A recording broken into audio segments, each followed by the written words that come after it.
Basket case. But we watched every bad horror movie because the wife was in, and that was like 3 movies a night. We just went through there, and they had a wide and vast selection of bad movies, of rubbish, of no anything in Betamax. It just because we liked the format, and we didn't find very many places that actually rented them. Well, it was a better format. Much better format. Yeah, it was, but Sony didn't like it. No, I mean, I still have a Laserdisc player. Woo! Yeah, that's fantastic. And I have another Laserdisc player in the box for when that one breaks down. Oh wow! I've got a couple of VCRs here in the in storage that we got from the pawn shops when they started becoming hard to find. Yeah, I don't have a couple of extra VHS players. I don't have a TV I can play them on anymore, though. Yeah, I don't either. The TVs are programmed off of them. Yeah. Actually, Whiskey, good morning. Good morning, everybody. We are on the air. Good morning. As we speak. Sounds good morning, everybody out there. We see you out there. Come on in. Hey, Russ, I watched that Married at First Sight thing that you mentioned the other week. It's awful, isn't it?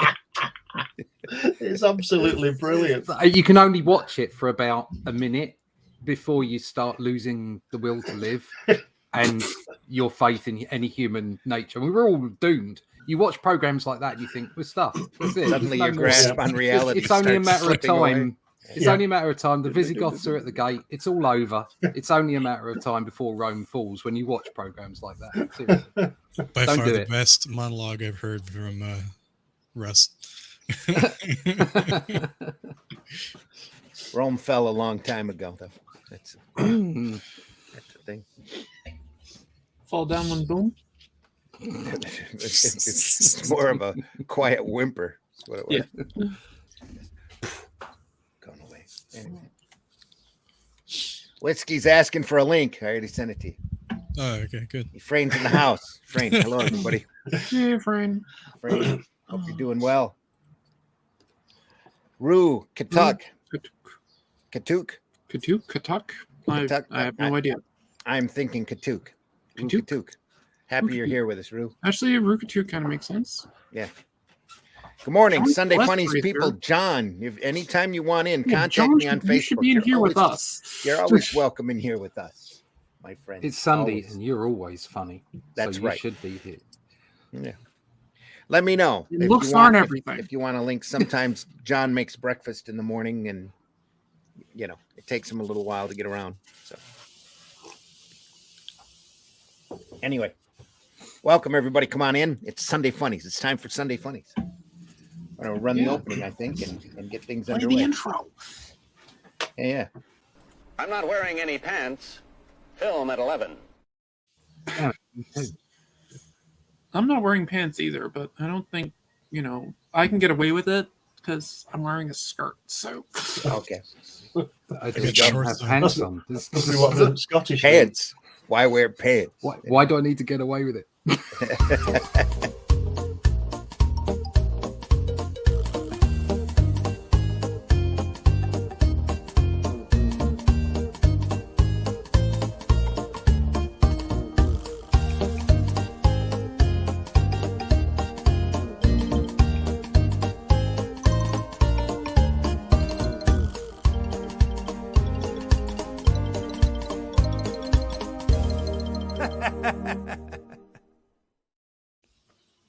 I'd say about 80% of streamers are probably not wearing pants, but only 5% are probably tubing it.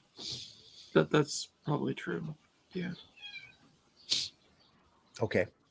Anyway, had to think about that one for a second. It's time for Sunday Funnies. Thanks for coming on. Happy you're here. We're going to talk about comics. We're going to try to, at least. We'll see how the conversation rolls. We'll see how it goes. Frane says, love the intro. Thank you. Frane, those are comics that are near and dear to my heart that I have slide across the screen a lot of times. And yeah, some of my favorites. Let's put it that way. Anytime I've got 2 different openings that I run, and one of them's longer and the other has a lot more comics in it. Some great stuff. So it's always fun. We're happy you're here. I found a list. of the top 10 greatest comics of all time, as Stan Lee would say. Excelsior, greatest comics of all time. Oh, did anyone see anything about the Stanley documentary they're doing on Disney Plus? Oh, No. that's got to be wonderful. Yeah, I'm That- curious. That's just got to be full of correct information. Yeah, Oh, yeah. I'm sure Yeah, it'd be that's what I was great. Mm. Wow. What I'm thinking though, it's like, why not do something else? Like do Jack Kirby or John Buscema, or everybody. There's been documentaries on Stanley. Because nobody there has got any real imagination or ability. There you go. That's probably true. And you have to Got it follow, in one. you have to Yeah. follow the corporate That- line if you want to keep your job. Yeah, That too. yeah. And Stan's the one they paid anyway. So that's it. They could do an entire series, and they should, documentary series on some of these greats, especially the Disney Imagineers. They really need to do that in the worst Oh, way. that'd be fantastic. There's Yeah, so wouldn't that be many, good? Yeah. so many great people that nobody knows about. That It'd be nobody's really aware good of. if they could do it factually as well. That's exactly what I mean. Yeah. Wait, they lie? Well, that's like that history. They're lizard people. They're all lizard people. We're all lizard people. There's a comedy about a gentleman, like I can't remember. He's a famous comedian, and everybody knows who he is, but But you can't remember his name. I can't remember his name. Yeah, but he Not lies. important. He lies. Or everybody, the whole planet can't lie. That's the premise of the show, and he figures it out, right? So like everybody tells the truth all the time, and he figures out how to lie, so he games the system, right? So he's the first liar that ever existed. Is that a movie? Yeah, it's a movie. It's I can't remember the comedian's name. It's I know where Not there's Jim Carrey, is it? No, not that- Jim Carrey. No, the that was Jim Liar, Carrey one. Liar, It's Liar? exactly the opposite. Everybody else is lying, and he's the one that has to tell the truth. Yeah. It's the English version of The Office guy. Oh, Ricky Gervais. That's the one. There you go. Is that the one where he's... no, I don't know. They're all the same. Let's say Yeah, they all blend together after a while. They all blend together after a they while. do. Yeah. I don't watch the television anymore. Stay away from the TV, guys. It lies to you. Stay away from TV, but watch Married at First Sight. Watch least Married once. at First Sight just to make you feel superior. Do you know at the end of it? We watched me and Helen watched all the way through, and at the end of it, Oh, we didn't you got caught. We didn't even say it went off, and we didn't even say, "Well, we won't be watching that again." We didn't say anything. You didn't have to. Yeah. Right? I'm glad I brought that to your attention. It was like, right. Do you want a cup of tea? Yeah. You know? Yeah. Let My us brain never is speak of totally that numb again. now. I can handle. Yeah. So the movie's called The Intention of Lying. Right. Never. Oh, heard I of have it. heard of that. I haven't actually seen it though. It looked interesting. Isn't his mother dying or something? And he tells her that she's going to heaven or something. Oh, John's going to join us. John says, Give "Give us me a a few few. minutes. I can give you a few minutes, John. Just let me know." In So fact, what's I'll this send you. list? I'll send you the link now. I'll find you here. What's this The list? link will be in your Facebook private message. Just give me a second here. I got to go over to Facebook anyway and switch this to live before we get too entrenched in stuff. Stuff. Stuff. I think stuff might be the right word. Speaking about stuff, what Russ, what are you working on there? Yeah, I'm still on Cole here. Oh, okay. I can It's show not you. Cull. It's the Shadow Kingdom. Sorry, the Shadow Kingdom. I'm still on the Shadow Kingdom here. The Cull estate might be a little, touchy. Yeah, Shadow Kingdom. It's Shadow Kingdom. Howard Estate might get a little annoyed. The old comics, John asks. No, you don't. But if you want to, you can show them off if you want. Well, I have a list. I have a list that we'll be going over shortly, so that we can point and laugh at these subjective screen rant people. Who, what is the top 10 greatest comics of all time? Yeah. Anyway, Yeah, right. Yeah. not a one of them is a Marvel comic. Not a What? Can we just Great like list. roll up these comics that they say are the best ones and then beat them to death with them? Some of them, yeah. Are Some any of them they're right. Some of them I think that they're dead on. But there's a lot of them in there that are like, really? Oh, Are any of them like older than the, say 1970s? No. Right. Yeah, well, that's all you need to know. It's all those doors. The past doesn't exist. Screw these people. Yeah. Anyway, it's Screen Rant. What can you? Anyway, we'll get there in a second. John, let me send you that link here. Give me just a second. Switched over to public on my page so that folks can find us. And I mean, I can make the argument that it's probably not the best drawn or best written comic of all time, but Action Comics #1 should be on the list because without it, none of us would probably be here. Yeah, that's a great argument.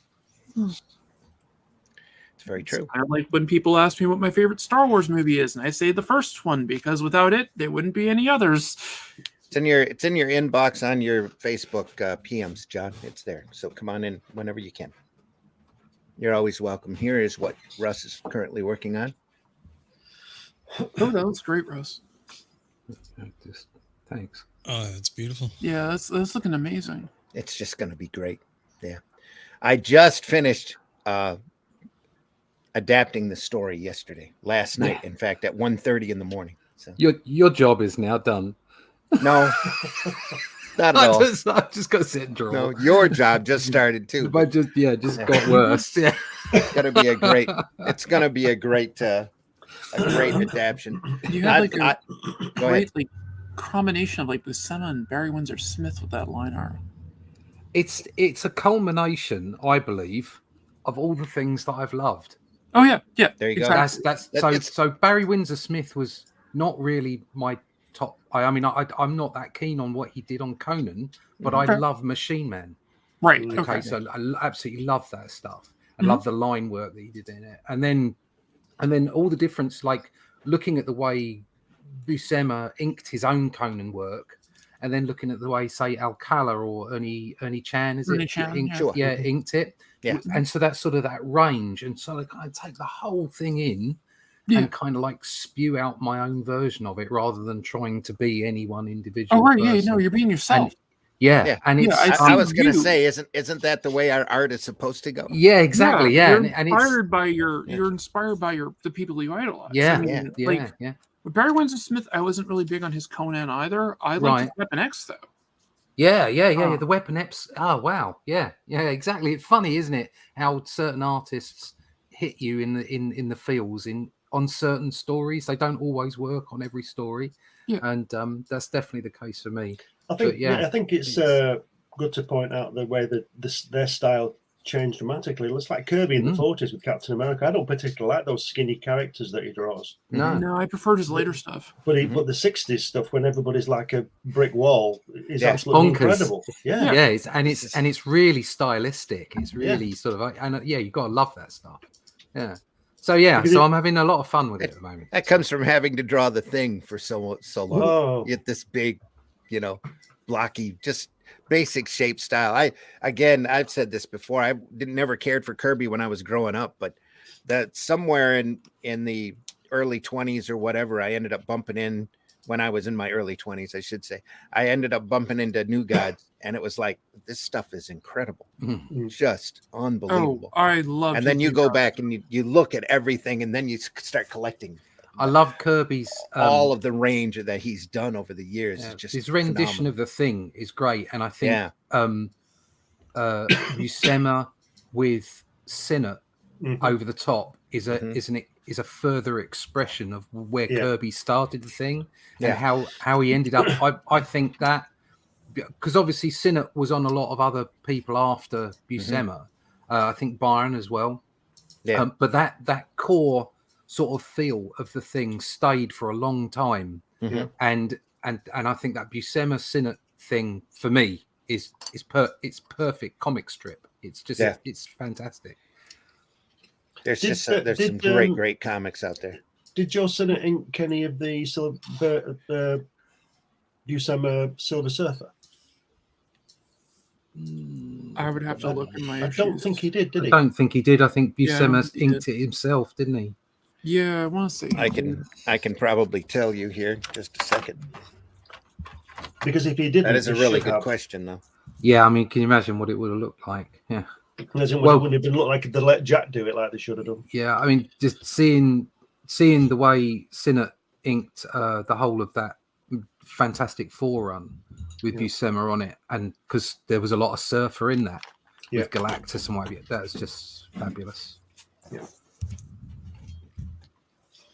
I just wish they would have, wish John Romita would have inked New Gods as he was approached, I believe, before Mike Royer.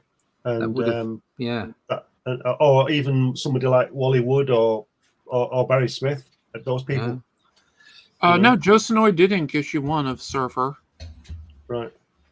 Yeah. Did he? Yeah, he did. All right. Okay. Cool. He's listed as an inker in it. So. Right. I'm like frantically trying to look up the names because I'm not familiar with comics, and B, I got a terrible book with over names. there with it all in. I just can't be asked to get up. 10 days. Yeah, I got the book. I'm like Googling away. Yeah, I've got that one, and I've got the artisan edition as well. It's just over there. I got the book here. Yeah.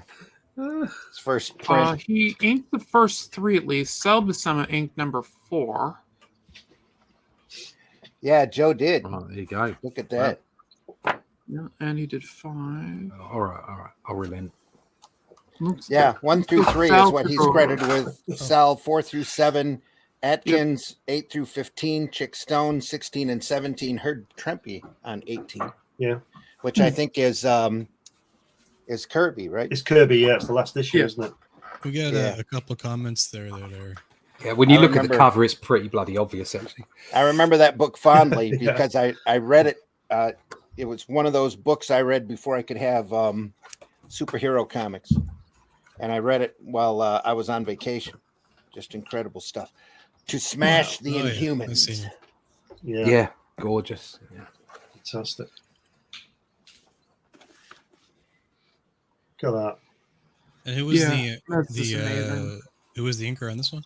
Herb Trempe. Yes, Herb Trempe. Who did an amazing run on Hulk for many years. And right during Hulk's fight period, he would always jump into a situation, fight a monster, and then jump out. Can I interrupt you guys for a sec? Yeah. We have a gentleman looking for a link in the chat here, and then someone saying hello. Little Tut Animations. Hello. How are you? Hi. I don't see a link. Oh, Link? Oh. Kids are scared. Link? I'm not sure who you are, kids. Do you know who I am over on Facebook? Contact me over there. I'll send you a link. There you go. Yeah, look at that. Look at that. That's it's gorgeous. superb work. Look at that. Yeah. Yeah, that art's Fantastic. absolutely amazing. It's like Unbelievable. And I just thought of something as well. If you look at that surfer with those with the dark eyes, it's like a Dr. Manhattan, isn't it? yeah. It is. Or Dr. Manhattan's like that. Yep. That's a great book. Yeah. I'm sure The there is some artisan IDW influence artisan book. from Silver Surfer going over to Dr. Manhattan. I think that Surfer came first, right? Yeah. Oh, yeah. By a long time. Yeah, 20 Surfer came out in the years, 60s. So my second book just came back from printers today. Oh, There you wow. Ooh, that's cool. from New Hang on, Haven, who now Hang on. work under Viking Press Boom. Comics. Oh, that looks sick. Nice. All I right. love that cover. Cool. So man. that work, Sweet. there's a lot of that stuff that we just looked at. There's a lot simpler line work than I'm currently doing. When is that available on Amazon? It's available on Amazon right now. Awesome. Oh, sweet. Okay. As Can far I, as well, pretty close. Anyway, I know Gonna have book to- 1 is available on Amazon right now. I'll have to check on book 2. So Yeah. Gonna have to get a cut. There you go. Gonna have to get a cut. So I want to take a look at what I'm looking at. I Or just working wanna, on. oh, look at that. wanna show off that. Oh, that's Mephisto. beautiful. That's Oh, amazing. God. Look at the light on that work. Look at the Yep. lighting on That those is so heads good. on that vertical panel. Look at the long-winded Stan Lee dialogue too. Wow. Yeah, Anyway. don't you just love it? Wolf. But he's got That's to gotta claim be it, great hasn't he? reading. That's Gotta great claim reading it. right there. It's real comics. Real comics. Yeah. That's it too. Absolutely. Some of that Shadow Kingdom's probably going to be like that. So, see how it Well, goes. Well, it's too wordy. it's from the mouth of the author, so we're being as faithful as we possibly can be. So Can you guys want to see what I'm working on? Yeah, go for it. Maybe. Let's do it. Maybe. Yeah. Maybe. We're all going to wait for Alison to say No, whether we can do I it or broke not. it. So I'm sorry, it's all out of my hands. I'm not. You're not getting my money. Woohoo, look at that. Wow. Oh, that looks sweet. Nice. That is awesome. That looks like clothes on a zombie. Yeah, you've done very well with those clothes there. That's Yeah. excellent. Yeah, the cloth is Does. beautiful. Very great. So- Yeah. What are you working in? This is the one of the characters for the comic. This is reference art for it, so I'm gonna just the artist has something to go by.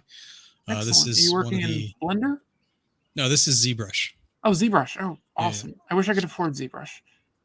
It's a bit expensive, but I'd say worth it because of the things you can do with it. But I'm using several programs to create the cloth. One is called Marvelous Designer, which is a physics-based cloth program. You wouldn't be able to get results like that for the cloth otherwise. So they're both equally expensive, right? Damn. Awesome. That looks great. Really All right, nice. unless you know where to pick them up, matey. Anyway. Yeah, I wanted to show this because it does have a similar theme to Russ's death. Yeah, It looks awesome, dude. You should Yeah, be it's very really proud nice. of that. Yeah. Looks Yeah, very well, good. at some point, because you were talking about getting figurines done and what have you. Yeah. At some point, I definitely want a death figurine done. Oh yeah. And I'll probably try and crowdfund that at some point because I just love the character. So I'll give Definitely you see that being the done. I know you special, so that'll be like the best stuff that I can possibly produce. Special friends of Rick get special discount. Fantastic. Yeah. Fantastic. But I've got book 3 on the way next year. It's just been plotted at the moment. When I go for book 3, I think I'll go for a figurine as well. So that means I'll start Got about working on it 70 now. pages of barbarianism to go through first. yeah, if you start working on it now, by the time I get to book 3, I might have finished the Shadow Kingdom. Sorry, I almost misspoke then. Yeah, it's interesting characters. This is one of the Lich Lords, I guess, for the book. He's one of the main antagonists, and he'll be like essentially annoying the main or the protagonist throughout the whole thing. So I try to get a little extra detail on him, his character, as much as I can. Nice. I like it. From Screen Rant. Comics. Sorry. Guy. Story by Guillermo Curtin, which might not be his real name. The 10 best comic books ever ranked. Ever. And what qualifications does Mr. Curtin have? Probably have to look down. What he's doing, he's trying to draw the situation to a close. Yeah. He works for Screen Rant. What Very more do you need good. to know? Thanks. At least somebody got it. These are It must- all of must these be an lists English are thing. always Yeah. Doctor, I feel like a set of curtains. Pull yourself together, man. exactly. These are always subjective lists. You can't. Yes. It's just one person's, but it is the 10 best comic books ever. You know, naming the best comics of all time is no easy task. For these new decade, delivering an instant classic from Marvel, DC Comics, Image, Dark Horse, and many more. But a handful of famous comic books and graphic novels stand out above all the rest. The medium has been growing exponentially since its early days in the 20th century, gradually evolving mainstream culture and artistic approaches changed how comics and their characters are written with each passing decade. Seeing more great comic stories published, DC and Marvel have unsurprisingly created some of the most famous comics ever. But the likes of Dark Horse and Image spawned some gems as well. And seeing our ranking of the most iconic, acclaimed, or important comic books of all time, thanks pop-up ads for slipping my screen all over the place. One publisher dominates the list. Yes. So what's number 10? Sin City by Frank Miller. Amen. Who are we past the 10-minute mark? We are. Good. So that we can swear. Anyway, Yeah, He's gonna yeah, we can swear now. who Yep. Miller freely admits, quite frank, and this is a quote from him in an interview, as pure masturbation on a page. If I was going to pick a Miller book for like number 10, I would probably say Ronin. This person probably doesn't even know Ronin exists. When's the last time that book was reprinted? I mean, that's if I go with like, original characters. I'd lean more towards his Elektra saga though for his Daredevil run. Mm-hmm. Yeah, I'll be honest. And he stole that from Will Eisner. So, I put some of my books together, which have had my favorite runs in it. It wasn't one of them. So there you go. Well, this work with Batman and Daredevil is typically first to come to mind as writer and artist Frank Miller's best comics, but he's also written some classic non-superhero stories. One of the genre's best black and white comics, Dark Horse's Sin City, is an acclaimed neo-noir story set in a bleak authoritarian run town in the United States.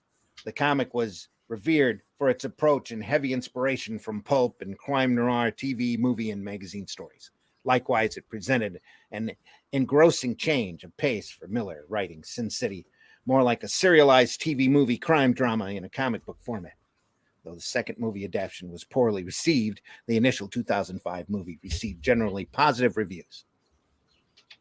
Okay, number 9, Preacher. And silence fills the room. Is this Garth Ennis artwork? Yes. Yeah, it's Garth Ennis's Preacher, which I liked as a book, but it's not in my top 10. I've not read it.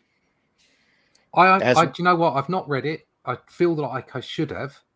The artwork, from what I can tell, is wonderful. I just don't have it in my collection. But I did watch the series. Mm-hmm. I don't know how close that is. Yeah, right. Exactly what Allison said. Right. Yes. Okay. Well, I thoroughly enjoyed the series. So if it's better than the series, then I'm quite likely to enjoy the book. It's better than the series. It's a good book. I mean, yeah, it's a deconstruction of elements, and it's fun. Is this the character, the blonde guy actor who was in the jail who beats everybody up and they come after him? Is that the Preacher? Have I got the wrong one? You might have the wrong one. I think that's the wrong one. I think that might be a film. Basically, he has the voice of God. So nothing to do with that. There's kind of a blasphemy dial out there, and he takes that and turns it all the way up. Yeah, it goes to 11. Yeah. Who's written this? I understood that reference. Garth Ennis wrote it. Oh, he wrote and drew it. No, he didn't draw it. I'm sorry. Steve Dillon did the covers. I forget who did the interiors. So one of the comic book industry's big two publishers, DC Comics, is primarily known for its superheroes. However, their Vertigo imprint of comics spawned some timeless non-superhero classics. Garth Ennis and Steve Dillon's Preacher is one such cult hit, with the story centered around a grim supernatural religious disaster plaguing a small Texas town. Jesse Custer, the titular preacher, becomes possessed by a supernatural entity comprised of pure goodness and pure evil, possibly becoming the most powerful entity in the universe. The story takes its small scope and eventually branches out across the country, meaning a bizarre cast of characters. Well, that part's right. Yeah, that describes it. It does describe it. It does describe it. I don't agree with it being in the top 10, but that's a whole nother story. So. But you know that a lot of these people will pick things that are purposely not mainstream pulp. Yeah. They'll do it on purpose. Yeah. Clickbait. Well, no, I don't just mean clickbait. I mean their views on comics will be well, obviously, the independent stuff or the stuff that's more hard hitting is obviously more worthy of praise rather than just pure entertainment. Well, this is like the Rolling Stone running the 100 greatest guitarists of all time and leaving out Dave Gilmour, Jimi Hendrix. Yeah, I mean, what's that all about? Jimi Hendrix. Yeah. What? Well, don't forget that's probably quite right, because he's just on his own, isn't he, Jimi Hendrix? So or putting him on like number 99 or something like somewhere up there. Yeah. Exactly. Name somebody else, like a bassist, like Victor Wooten. I was going through this list and going, no, it's not. No, it's not. No, it's not.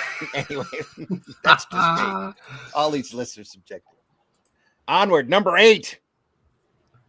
Batman: The Long Halloween. Wouldn't have chosen that one, but never fair enough. heard At of least it. it's a Batman. The Dark Knight has amassed an impressive catalog of some of the medium's best comics, and Jeff Loeb and Tim Sale's The Long Halloween frequently ranks among the most accomplished and influential, let alone best comics. Oh, good job. It's one of the best Batman comics to influence the Dark Knight trilogy, proving to be one of the best examples of the superhero's best traits.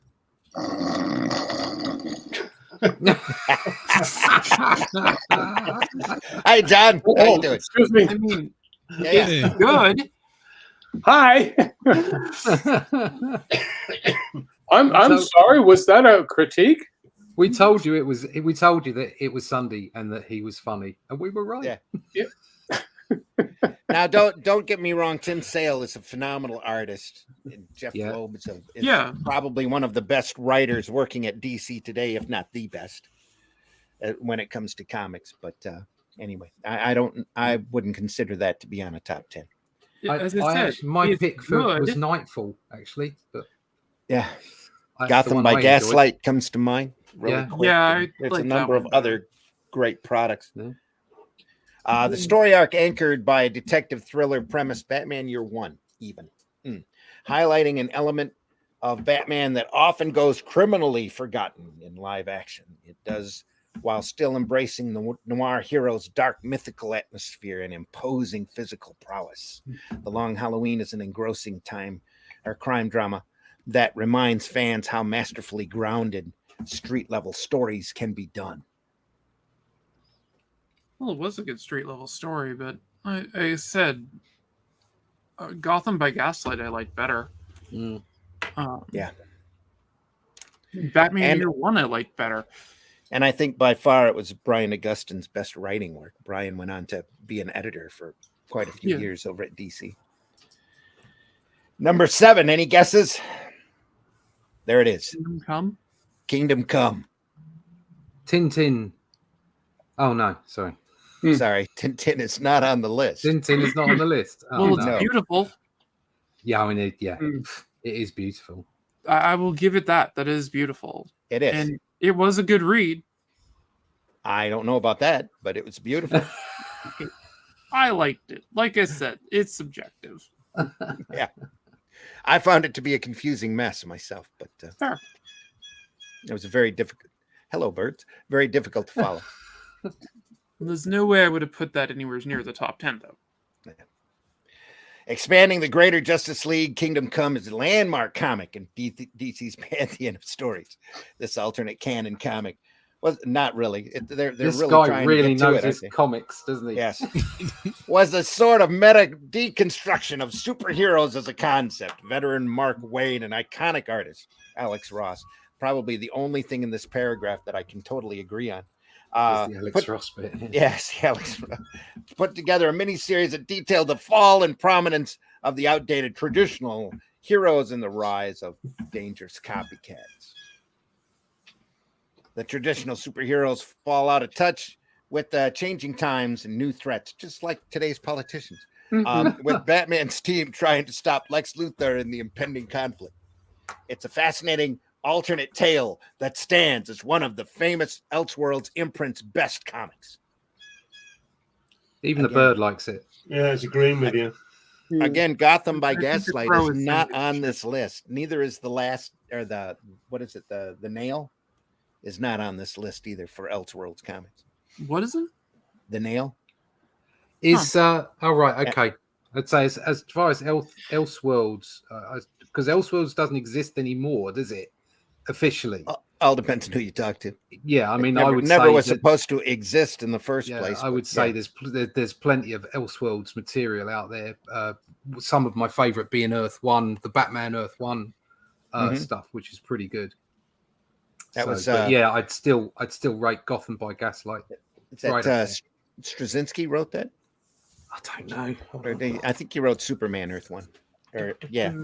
So Anyway. you didn't prepare a list for us to like your own list of the Randy's? Me? Yeah. I've got a list. Yeah. It's Okay. not this list. It's not this. It's Jeff Johns. He's checking it twice. Jeff Johns and who? Jeff Johns. Oh, Jeff Johns and Jeff Johns and Gary Frank. okay, there we are. Probably his best work because I didn't like a lot of the other stuff he's done. I think Jeff's, but I'm partial to Justice Society anyway. But I think that's his best work. But that's me. I really like that team a lot. Number 6. Any guesses? Dead silence. Rocket Raccoon. No, he's Dallas. That's not even last. Does Dallas. I'm just gonna go with. I'm gonna guess. And I have to also tell you, this is the only Elseworlds book on there, and as far as I remember, and Crisis is not on the list. Oh God, what's on the list? Crisis is not on the list. George Perez. I'm gonna guess Number that 6. Watchmen on there somewhere. I'm gonna go with Watchmen. Let's do that. No, that's my guess. No. Killing Joke. Number 6. V for Vendetta. Okay. Yeah, it's all right, but again, I don't know that it's top 10 for me, but that was kind of close. It's good, yeah. Oh yeah, without doubt. It's damn good. Brilliant, yeah. I like the comic a lot more than I do the movie. That's not been a while. much. Yeah, been a while since I've seen the movie. So. Keep it that way. Yeah. Alan Moore is also known for his work with a few DC superheroes, but V for Vendetta was another DC Vertigo comic that went. It wasn't originally a DC Vertigo comic. No, it wasn't. No, this was originally. This guy really knows his stuff, doesn't he? Yeah, really does. He's an ace. Des Shin's Warrior comic that the Warrior magazine that this first premiered in. Yeah. You know, saying when he says Alan Moore is known for his work with a fewer DC superheroes, it's like saying Paul McCartney wrote a few other songs. Yeah. Yeah. Yeah, that kind of sums it. That really does kind of sum it up. Yeah. So. Yep. It's a dark political dystopia story where a fictional political party has successfully converted the United Kingdom into a gruesome neo-fascist police state. Well, here we are. Yeah. There you go. Wow, what a good idea. What a good idea was that? Yeah, it's great. Yeah. Main character is the titular V, sporting a classic Guy Fawkes mask, leading an anarchic revolution against the ruling oppressors. Given the intense premise, V for Vendetta tackles a variety of heavy political themes in a dense, elaborate story full of moral grays and extremes. I once heard that Guy Fawkes was the only man who entered Parliament with honest intentions. Yeah, that's about right. Number 5. Guy Fawkes was the Lee Oswald of his day. Yeah, basically. Yeah. Was he? Okay. Yeah. Or it's like they make all this stuff. But or is that suddenly... the perceived Lee Oswald of the day? That's another conversation. Listen, people. I was just saying that this stuff isn't supposed to be a guidebook, on how to. Yeah, that's 1984. Yeah, I think the government of the last 20 years has just been using that as a way of making policy, to be honest. Guidebook, yeah, pretty much. Number 5, Batman: The Killing Joke. Oh my god, that garbage title makes it onto every list. Oh, did I make my opinions known? Yeah. Wait a minute. There we go. Well, that is, I'm afraid, this is my guilty pleasure. No, being a guilty pleasure is fine. Yeah. I love this book. And if nothing, just the art. It's beautiful. It's just the art that does it for me. I keep flicking through it. I just love it so much. Yeah, it's beautiful. The artwork. Yeah. I can't argue that. And I'm of the opinion that he kills the Joker in the end. Well, that's rubbish. Little Jamie has an opinion. A bullshit? But it was never supposed to be canon. No, should have been ruined The Killing Joke. I think it's a fabulous story, but it is not canon. Yeah. It's an Elseworld story. Simple as that. Yeah, I could take it as an Elseworld story. That's where I said with the way the reflection was done at the end. I'm at with the water. It's like if it's an Elseworld story and he killed the Joker, I thought that'd be perfect ending for it. Yeah. That he causes him to snap. But as an Elseworld story, yeah, as an Elseworld, yeah, it would never work. It never exactly. was supposed to be canon. Yeah, if it was canon, he would never have killed him because that's not what Batman does, and that's why you get this confusion, and exactly why you get these polarizing opinions about the story when it should just be what a fantastic Elseworld story, full stop. I mean, right the way down to exactly. Yeah, we were agreeing on this completely. Right the way down to the way Brian Bolland draws the whole environment. It looks completely Elseworld to everything that you've seen other than this. It's I mean, if I take it as an Elseworlds, I can put it as a guilty pleasure, but but not a top 10. No. It is by far classic Bolin, though. Oh yeah, no, the art's amazing, and it's Alan Moore. It's not his best, but I bet there's no 2000 AD on here either. Oh no, it's there's not no who. No, there's no 2000 AD on here. Oh no, I don't even think this writer knows what a 2000 AD is. No, exactly. Yeah. So no, that's. No foreign comics. It's all Americans. And I would also United States comics. Pretty I'd much. also take a guess. I'm taking a guess here, and I may be wrong, but I bet there's no Swamp Thing on there either. You would be correct, sir. There you go. I thought so. If I may jump in here with this here, when the Killing Joke came out, that was when we were doing the Batman commercials for Zellers. And you'll see that's bang. If you go and look at that stuff, I did, when I was doing the Joker in the Batman commercial, that's basically that was the time frame. That was before the Batman movie, and it was a transition time, in the styles of Batman. We were still doing a bit of the classic Batman cartoony aspect to it, and we didn't get into it. So anyway, it was. I remember I've got my copy of that I bought of The Killing Joke, and Ty Templeton was doing some layouts for us on the commercials. Mm-hmm. And so he was doing some, Batman work, for DC at the time. He's doing the animated Batman animated. That came after. That came a couple of years after we did the commercials. Okay, cool. Yeah. So anyway, I jumped in historical context of having actually been there and done that. So please do. That's interesting. Yeah. It's more interesting than The Killing Joke. It's more interesting than this top 10. As far as Batman, just give it a minute. As far as Batman goes, Moore and artist Brian Bolland created another one of those Cape Crusaders' best and most influential comics. Though Killing Joke was a 46-page one-shot rather than a fleshed-out series, the story told is impressively dense.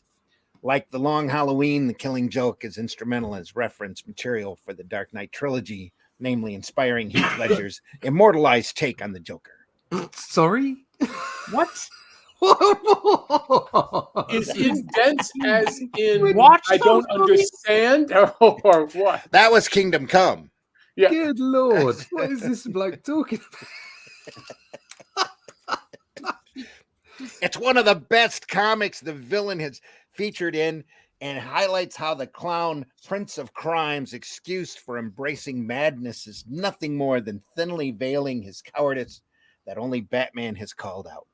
Whenever a major live-action adaptation aims to bring in the Joker, The Killing Joke is the best source material for understanding why he's such a compelling supervillain. Hello, Curtin. Yeah, this is the editor of the site. The intern's got a list, and I just want you to prompt Chat GPT for an article, please. Yeah. Christ. Basically. What a load of rubbish. There's 2 words in that article that ring true. Immensely dense. That, I think, was 5. What do you think is number 4? Thank you, Russ. Free. It's an English thing. Yeah. It's the marked sarcasm, I think. Impressively dense. What could possibly be next? Oh God. Batman dies. Going from least to best. Death of Superman. Yes, That's right. okay, Batman good. Year One. Oh, year one. Right, they got one right. Yeah, I don't know if I put it as 5, but yeah, they got one right. So Yeah. It's 5 or 4, one or the other. They don't number them, thank goodness. Anyway, origin stories can occasionally feel like a dime a dozen and have understandably worn out fans' patience over the years. However, Miller and Mazzucchelli's Year One is among the most definitive comic book origins. Late Dennis O'Neil started Batman's exceptional noir reinvention, and Year One was one of the comics that brought this evolution to a crescendo. Down to the pulp-inspired artwork. One of the things I liked about Year One is he was more of the strange creature of the night. Yeah. Down to the pulp-inspired artwork, it's a rich and atmospheric crime drama that shows fans how Bruce Wayne came to be Gotham City's watchful protector. Likewise, it served as a great parallel origin story for the soon-to-be Commissioner Gordon alongside Batman, depicting the two as flawed characters that are ultimately trying to do the best they can to bring justice to Gotham's systematic corruption. As against fascists, which systemic they are corruption. Now. Yeah. Anyway. Yeah. Evil. Next. Oh no, but I was going to say that I really like how they did how it was a Matt. I can't pronounce his name, but the artist for the illustrator for Year One. Really like how he did Gordon. What, Mazzucchelli? Mazzucchelli. Yeah. It's brilliant stuff. Really? Sandman. Netflix series is decent. I actually haven't watched it. I haven't. No. The best thing in the series was an add-on episode. They threw an episode in at the end. Yeah, after the fact. After they posted the series already, they stuck an 11th episode in, snuck it in, that has Night of 1,000 Cats adapted on it. Oh, cool. And it's animated. It's really nice. Right. Might be worth just watching that. Yeah, it is. It is. I mean, I like the Sandman. The Night of 1,000 Cats, though, is my favorite Sandman episode. The most iconic Vertigo series that DC published was its flagship, The Sandman, written by the great Neil Gaiman and illustrated by numerous artists. Sorry, what was that? The most iconic Vertigo series that DC published? Yes. Was it the most iconic? What? Watchmen wasn't Vertigo. No, Watchmen wasn't Vertigo, but what was it? It was probably the best selling. Swamp Thing. Animal Man Vertigo too? Swamp Thing wasn't Vertigo either. No. Was not? I thought it was. No, in fact, Swamp Thing butted heads with the Comic Code Authority way back when, towards the end of its run. Somebody at the Code Authority actually read the book and said, "Hey, you can't do that as a code book." They says, "Well, we've been doing it for the last year." Yeah, what's wrong with you? So there's a couple of episodes of Swamp Thing that doesn't have the CCA stamp on it. Good. For that reason. What a shame. Well, they were stuck. They already had everything was done and rolling. So it's like, wasn't Animal Man Vertigo? Didn't they do a Vertigo Animal Man? I don't think it was. I think that was regular DC as well. Was it? All right, because that was really good wrong. Too. It was about the same time frame.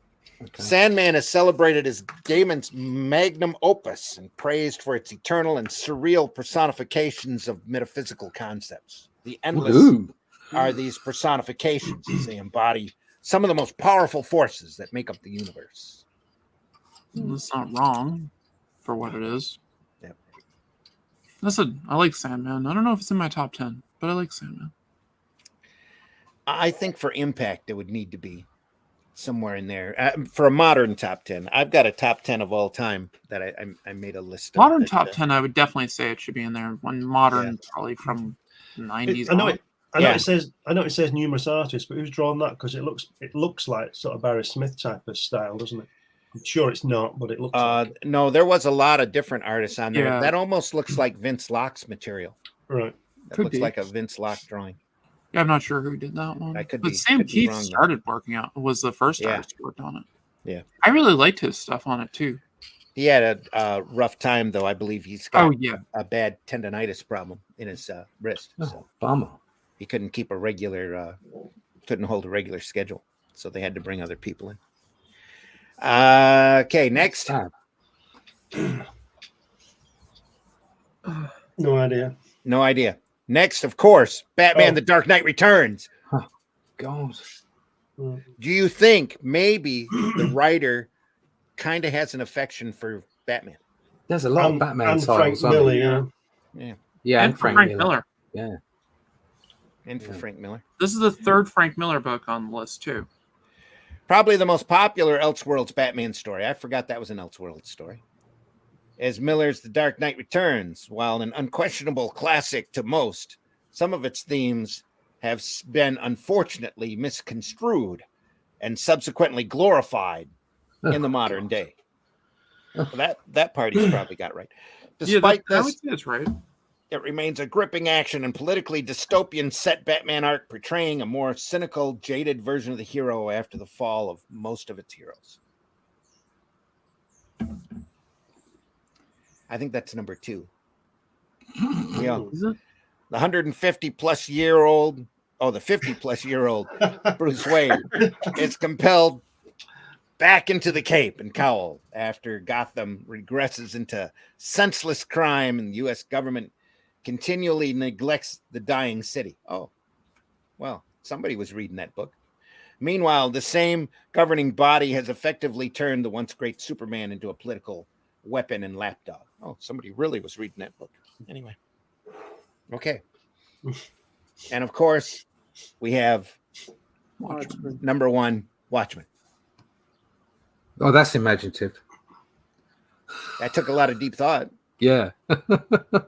If you'll notice, no Marvel, no outside of Sin City, no Dark Horse, no Image. Well, but Watchmen is on my list. Yeah, Watchmen would be on my list. Definitely, yes. Yep. Yeah, Watchmen would be my list. I do have a list of 10 things that I would have, but it's so difficult to. I mean, this whole sort of clickbaity list of 10s is terribly difficult to. We all know to do we all know properly anyway. about Watchmen, so we don't we don't have to follow that article, the rest of that, right? Okay, good. All right. It's like saying who's your favorite, who's the best comic book artist, and it's like Who's your daddy? What? Yeah, so many of them do so many things their own way. It's subjective. Do you have a list? Do you have a list, Russ? I've got a list. I've got a whole set of books sitting here that you can hold on 2 seconds. Yeah, Russ's number 1 is Wonder Twins.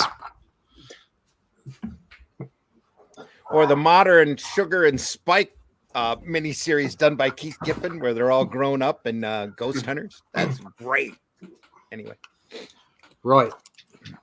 Okay, no, but he's got a book poop, folks. I'm finding this difficult to put in order. I couldn't give you an order on these. Right. I could just say the top 10 favorites. It's your top 10 books. The order doesn't matter. It's your top 10 books.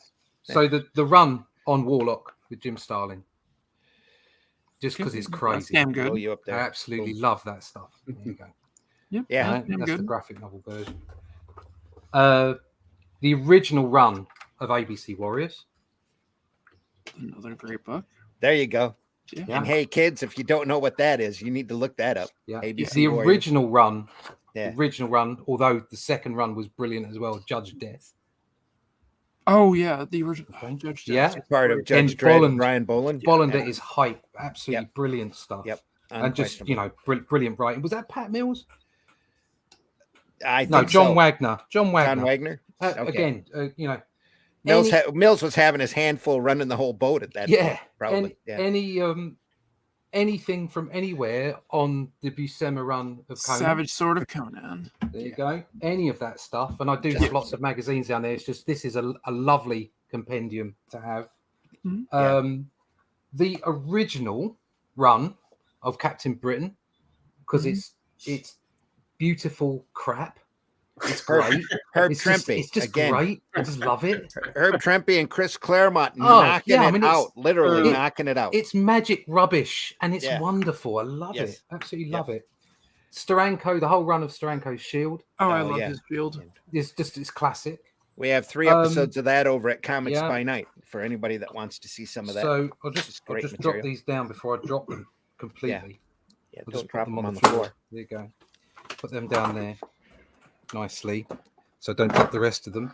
The Buscema and Sinnott run on Fantastic Four in the 60s, 70s. Yeah. Yeah. So that particularly, I like this story here, where the Herald of Galactus turns up and he's Gabriel. He's got the horn. Yeah, the Horn of Gabriel, and also the story with the Overmind and the Stranger, and they're effectively the combined consciousnesses of 2 ancient civilizations. So Gabriel's got the horn. Yeah, he has constantly, and if in the end the Overmind is shrunk down to the quantum world, that's just a fantastic story, and the artwork is sublime. Who's written the story? Is it Roy Thomas? I can't. It could well be. I'm pretty sure you're right. Yeah. Obviously, Watchmen is there. Yeah. All right. Who would have thought? Who would have thought that Watchmen would not be in there? I actually really liked, and this may have something to do with the time that I read it, but the whole Nightfall series, I got them in their paperback versions. But I absolutely loved that story. I thought it was fabulous. That's probably It's a guilty pleasure. Kelly Jones at his height, right? Yeah. And I just thought that was great. And then, of course, I could say this was very close to the top, is the complete run of Swamp Thing and his journey to hell to get back the love of his life. More Bassett and Toddleben. Yeah, which is just, it's life changing. You read that and you kind of like, geez, wow. And the artwork is fabulous. I've got it all in black and white as well, and it's just a fantastic run. And I've got like 12 of these, and you read through those. I don't have the original run, but the story is just fabulous. So there you go. There's a top 10 somewhere. Yeah. Hopefully quite diverse. So I don't have much indie in there, but obviously I've got the 2000 AD stuff. So probably a much better top 10 than what we just went through. I would hope so. Yeah. That was a better top 10 than we just went through. If you didn't have a list, it would be better than one we've just been watching. But it is. I mean, I picked those out because a lot of those mean a lot to me. And exactly as Alison was saying, it is such a subjective thing. And there's so many other things up on my collection that I can look at and go, oh wow, that's just so good as well. So it's so difficult to make a list.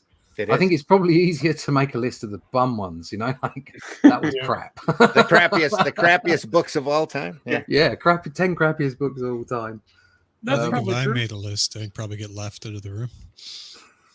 No, because it's all about personal opinion. Yeah, it's just that we understand the context of your viewpoint.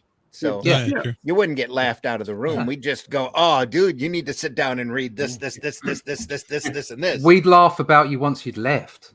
Yeah, probably. but the top 10 or whatever is what influences you the most. I mean, it speaks to you the most. I mean, it's all clickbait. It's all like, what reprints can we sell? By putting this thing, by putting this stuff on the internet. I mean, there's no historical context, with any of this stuff. I mean, really, for important stuff, you should go back to what made comics work. Yes. And what really reached out to people at their particular age.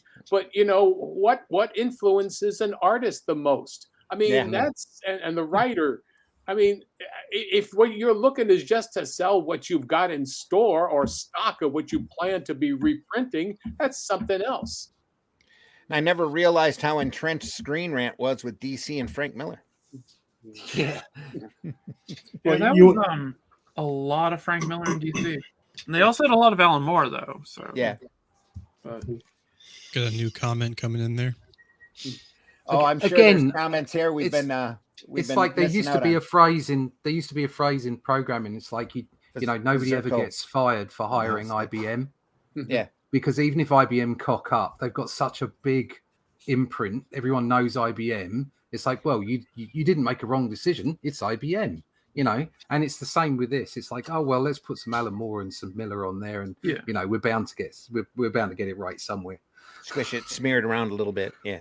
Gotcha. The thing that got me the most, you all know this. I was 11 when this came out. You know which one it is. Yeah. Oh yeah. Well, that's an amazing story. It is.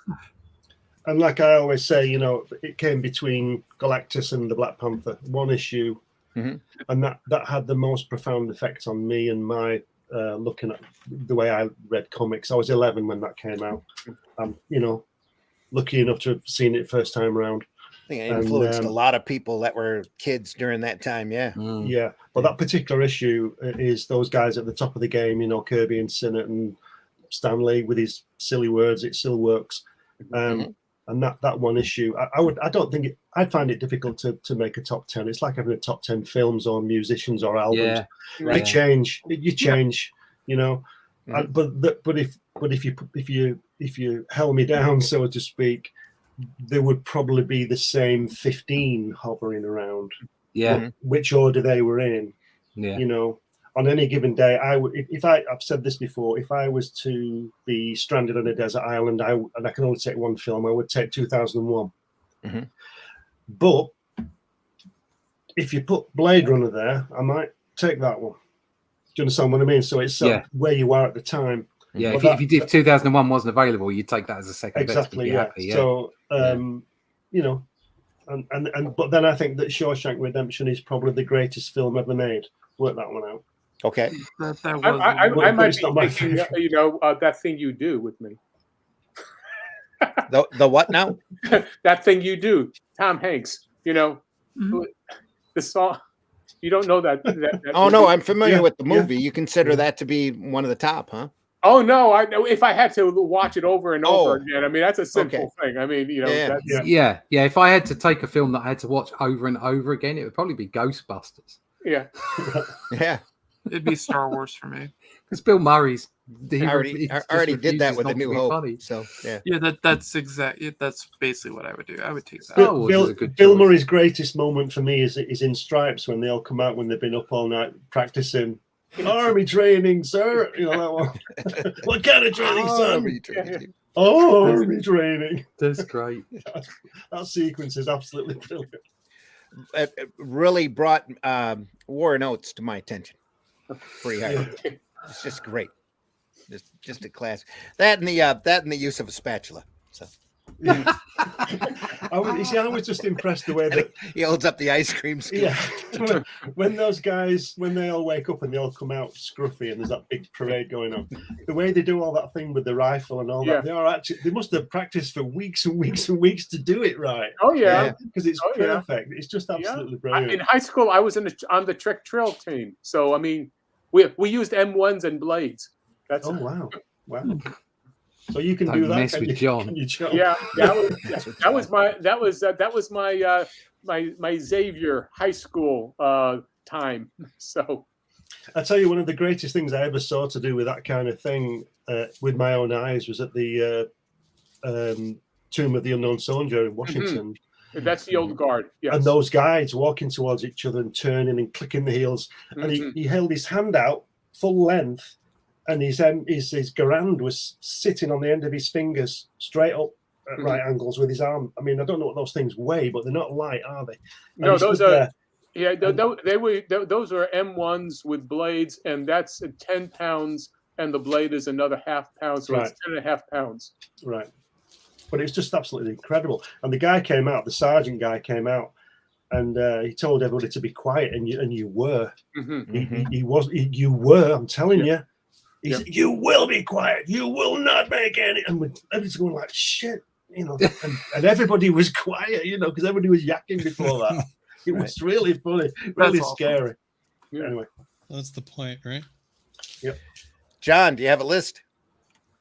I can do a show and tell, but the thing for me it's I'm from a whole different universe. Okay. So let me just I'll just show and I'll tell Sure. and why. Yeah. Okay, how's that? Yep. Sounds great. There you are. This is the last Marvel, Captain Marvel, Family Marvel a book. And I never saw that cover until after I did a 3-part video run over on my page about the history of Captain Marvel. And that cover is genius. Yes. Because that's the last time they ever appeared anywhere. Yep. Yeah. And the then whole they were done. point of the That story was is that it. they disappeared. Yeah, that was it, and that's Schaffenberg. Do you know When's those? that from, John? What year is that from? This 53, is 1953. 53. 53. Yep. Yeah, 1953. I got Right. this here. I picked this up in from I think I was about 10 or 11 years old, and the neighborhood barber had a stack of comics, There you and go. I said, can I Back buy when- this from you? And he says, well, it's old.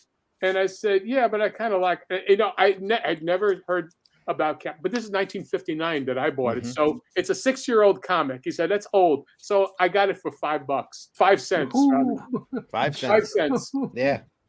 5 cents. So I picked up, and so I learned about Captain Marvel, and I Yeah. knew Superman, I knew Batman, all of that, but like, who is this guy? So anyway, and the whole thing of like Shazam and the fantasy element, that was something else. Okay. Because So- the thing with Captain Marvel too, especially that issue that you have, that was Yeah. under an agreement with DC. The court case had already been settled. Mhm. DC allowed them to finish off their inventory. Yeah. So the last issue of the last appearance of Captain Marvel, they knew what DC was going to do or what they were doing with the property. Yeah. They all disappeared. Yeah. And the coolest thing story. about it is that you could see by the silhouettes who the characters are. Yeah. Yeah. So But what a understanding wonderful silhouette statement from the company of just flipping the bird and going, we're out of here. Done. We're done. So okay, so you get again. I bought all of these off of the newsstand, so none of this is from the. So this is one of my two. There you go. Ooh. Yeah. Amazing Ooh. Spider-Mans. Very nice. Very nice. Yeah. It's a great I- copy. I bought 2 of them because I knew I liked the character. I mean, I'd see. I had amazing adult fantasy, and I don't know whatever happened to it as a young kid, but I did have it. So, but getting this here, I said, okay, this is really cool. The whole idea of the anti-hero, and such. It was new, and that that influenced me in terms of my attitudes about comics, and how to make comics, because I wanted to be a comic book artist at the time, and and the idea of writing stuff where you've got someone who is supposed to be heroic, but was looked upon as, and basically Spider-Man was a threat to everybody. He wasn't a friend back then. Even though he kept calling himself your friendly neighborhood Spider-Man. Well, yeah, but you know what? This is still number 1. I mean, when he hadn't this is the germ of the idea, and it hadn't been developed yet. It takes a few issues for that to happen, and they only came out like once every 2 months. Yeah, that's when you tried to join up with the Fantastic Four. Well, And, he tried. That's it. Well, that's his first time around, because that's the whole idea. Is that okay? I'm going to do this, and I'll join up with them because they were the new cool kids in town. So he wanted to be number 5. He wanted to be Neil Young with Grosby Steels and Yeah, basically. Yes. Plus, he needed the money. Yep. Yes, that's I was right. going to say, he was doing it for He the was money. hoping it was a paying gig. Yeah. Like, Yeah. What do you And mean that's- you don't get paid? Yeah. That's Plus, it. they were just trying to tie it in so that we would buy the other comic. That Yeah. too. Yeah, that's basically what it is. So okay, so some of the fun stuff here is with again, I'm like 11 years old, and to hear that Captain America is back, Yeah. that was fun. It was the first time I was able to see a Kirby, Captain America. Yeah. Yeah, that's the. Is that the one that's not Captain America Yes, that they're that's using the as a first test? one. Yeah, I have that issue. Okay, They were So. testing the waters to see if Yep. there would be any reaction, and that the book that's sold right. incredibly We wanted to well. see, Yeah. should we even try this thing? Yeah. Will it work? And I mean, that's that was the fun. That was fun to me. And I said, okay. And then, oh, he's fake. But I was smart enough to know, oh, they're testing the waters out. So that's why when I got this one, I said, Oh, there you okay, go. Wow. Yeah. there you go. Yours Yep. is in a lot better condition than mine. Well, these are in again. I bought these. Everything is off of the newsstand. Right.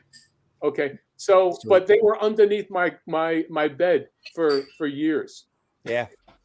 Yeah, mine's just falling apart. So. Oh well, sorry. Yeah, that's.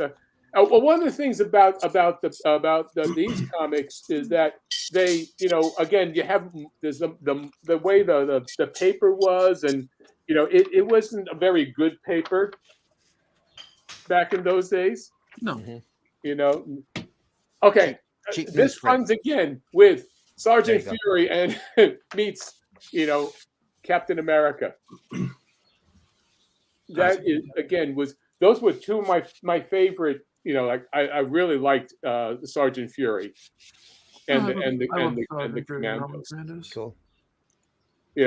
That really had the first time that you saw Captain America with Bucky in Okay. one of those out of the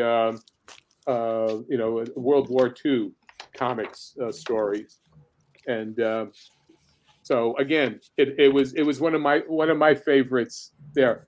Okay, Fantastic Four #4 with the Submariner. Yeah. Wow. It's a lot of key issues you've got there. Yeah, you're Yeah. making me jealous. Wow. Yeah. And this one, I actually lent this to somebody, and that's what happened to this book. But it was in pristine condition. But it's still, I get okay. I'm like 12 years old or 13 years old. I lent it, and that's what happened. But anyway, it's still the thing about this here is the family situation with the Fantastic Four. Mhm. And also it's the introduction of love interest with Sue Storm and Namor. Namor the Homewrecker. Yep. Okay. This one here is, again, I don't have #5, but this is one of my favorite Fantastic Fours. Okay. Ooh. Number Yeah. 6 with Dr. Doom, Namor, and they were teaming up. And again, the Sue Storm and Namor connection, Mhm. love interest there. Let's see here. Hope you don't mind. This is kind of show and tell. One of the things with those early, no, you're great. In fact, one of the things I didn't realize until a few years back, Marvel used to put those word balloons in really thick outlines. Oh yeah, so that they could cut those out and paste them on. Yeah. Well, at that time, onto the cover, just Well, yeah, and the thing about it is that it made them different from the from the DC comics. Yeah. That had regular word balloons. This one here, again, it's in the same line of with the Namor and Fantastic Four thing, is in terms of this annual. Yeah. The fact it's a 35-page developed and one shot, and the story really talks about Namor. Mm-hmm. And again, it's writing this probably would take about 12 issues today. Yeah. Yeah. Probably. The condensed the compressed storytelling, is great in this. It's very satisfying, and I would, for anybody who wants to do stuff and learn how to do comics, all of this here, I mean, whatever you can get, to some reprints and what have you, just studying this is just gold. Oh yeah. Yep. You don't have to spend, a ton of money going to school for this. Now, here's where we go into some areas where, again, it's early time, and seeing Iron Man #1 the first time, this is the kind of stuff that you. Thought my Silver Age stuff was good. Jesus Christ! That's in a good shape too. Look at that. Yeah, I'm looking at the spine on that. Looks pretty decent. Yeah. Yeah, I don't know what the ranking would be, but I don't care. Who cares? It's awesome. I hear you. Yeah. It's 12 cents. It's a 12-cent comic that I put in. Oh yeah. I don't care. Again, these are all part of that how would I get treasures from under my bed. Yep. That's what was it. Now this is one of my favorite, really, because I think it's Kirby, and it's very personal to him probably, but I really enjoyed it, and I'm taking out of this here. Out of the Mylar. It's Sergeant Fury and the Howling Commandos #1. What a collection! Jeez.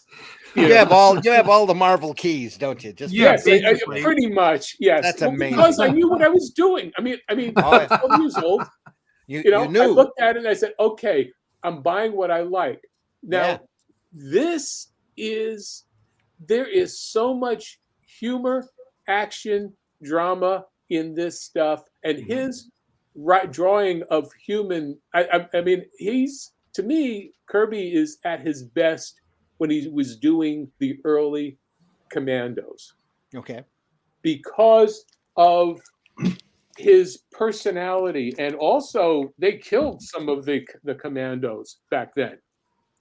I think it was Junior who died. There were some things about the Howling Commandos. Pardon? I don't know a lot about the Howling Commandos. It's a gap in my knowledge base on the. Yeah. Well, the Howling Commandos. Basically, it's like it's Kirby doing his World War II experiences. Mm-hmm. And I don't know if they ever did an Essentials on that material either. Yeah, I don't know either. Look. I would have bought it if they did. So I don't think they did. Yeah, I'd have it if they did. I don't remember having it. So. Well, and this is the last one from this pile of stuff that I got here. This is my baker's dozen really. There is this one here is Hulk #2. Oh, the first time you see him as the Green. I don't know what happened to number 1, but I've got I've got 4 out of the original 6. 6, yeah. And that's sweet. That was a test, and for some reason they didn't go. I was really disappointed when they. Plus, he fights the terror of the Toadmen.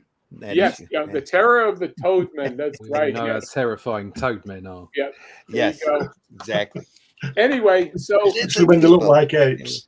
Yeah. So anyway, these are just samples of the stuff that influenced me as an artist. So you take that, you take the original bit of from Marvel when they were just trying to just survive, and had maybe they could do only 6 titles. That's all it. Yeah, that's all the space they were allowed per month on the rack. Right. So they rotated. That's how they rotated their thing. I mean, I wish I had my Rawhide Kid, but I bought some of the original. I bought the reprints and whatnot from the Marvel masterpieces and whatnot. But to me, there's nothing like opening up the book and just looking at it.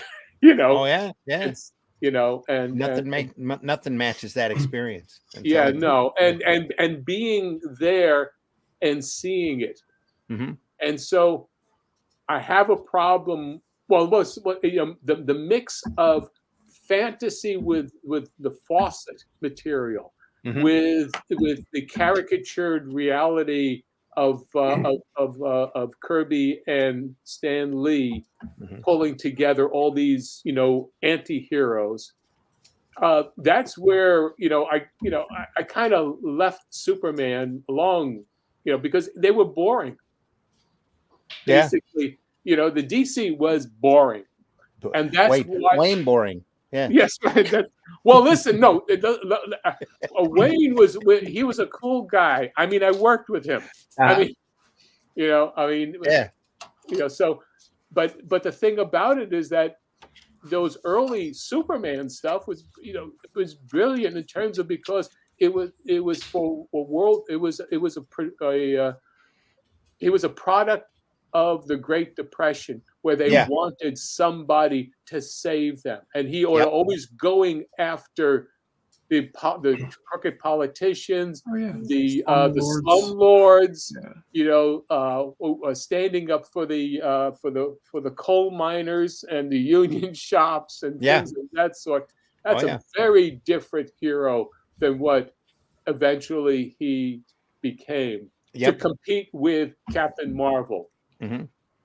Well, what happened is when Fawcett lost that lawsuit, they stopped producing Captain Marvel material, even though at that point Captain Marvel was the top-selling comic, one of the top-selling comics on the stand. I think there were a couple other ones that were right up there with it.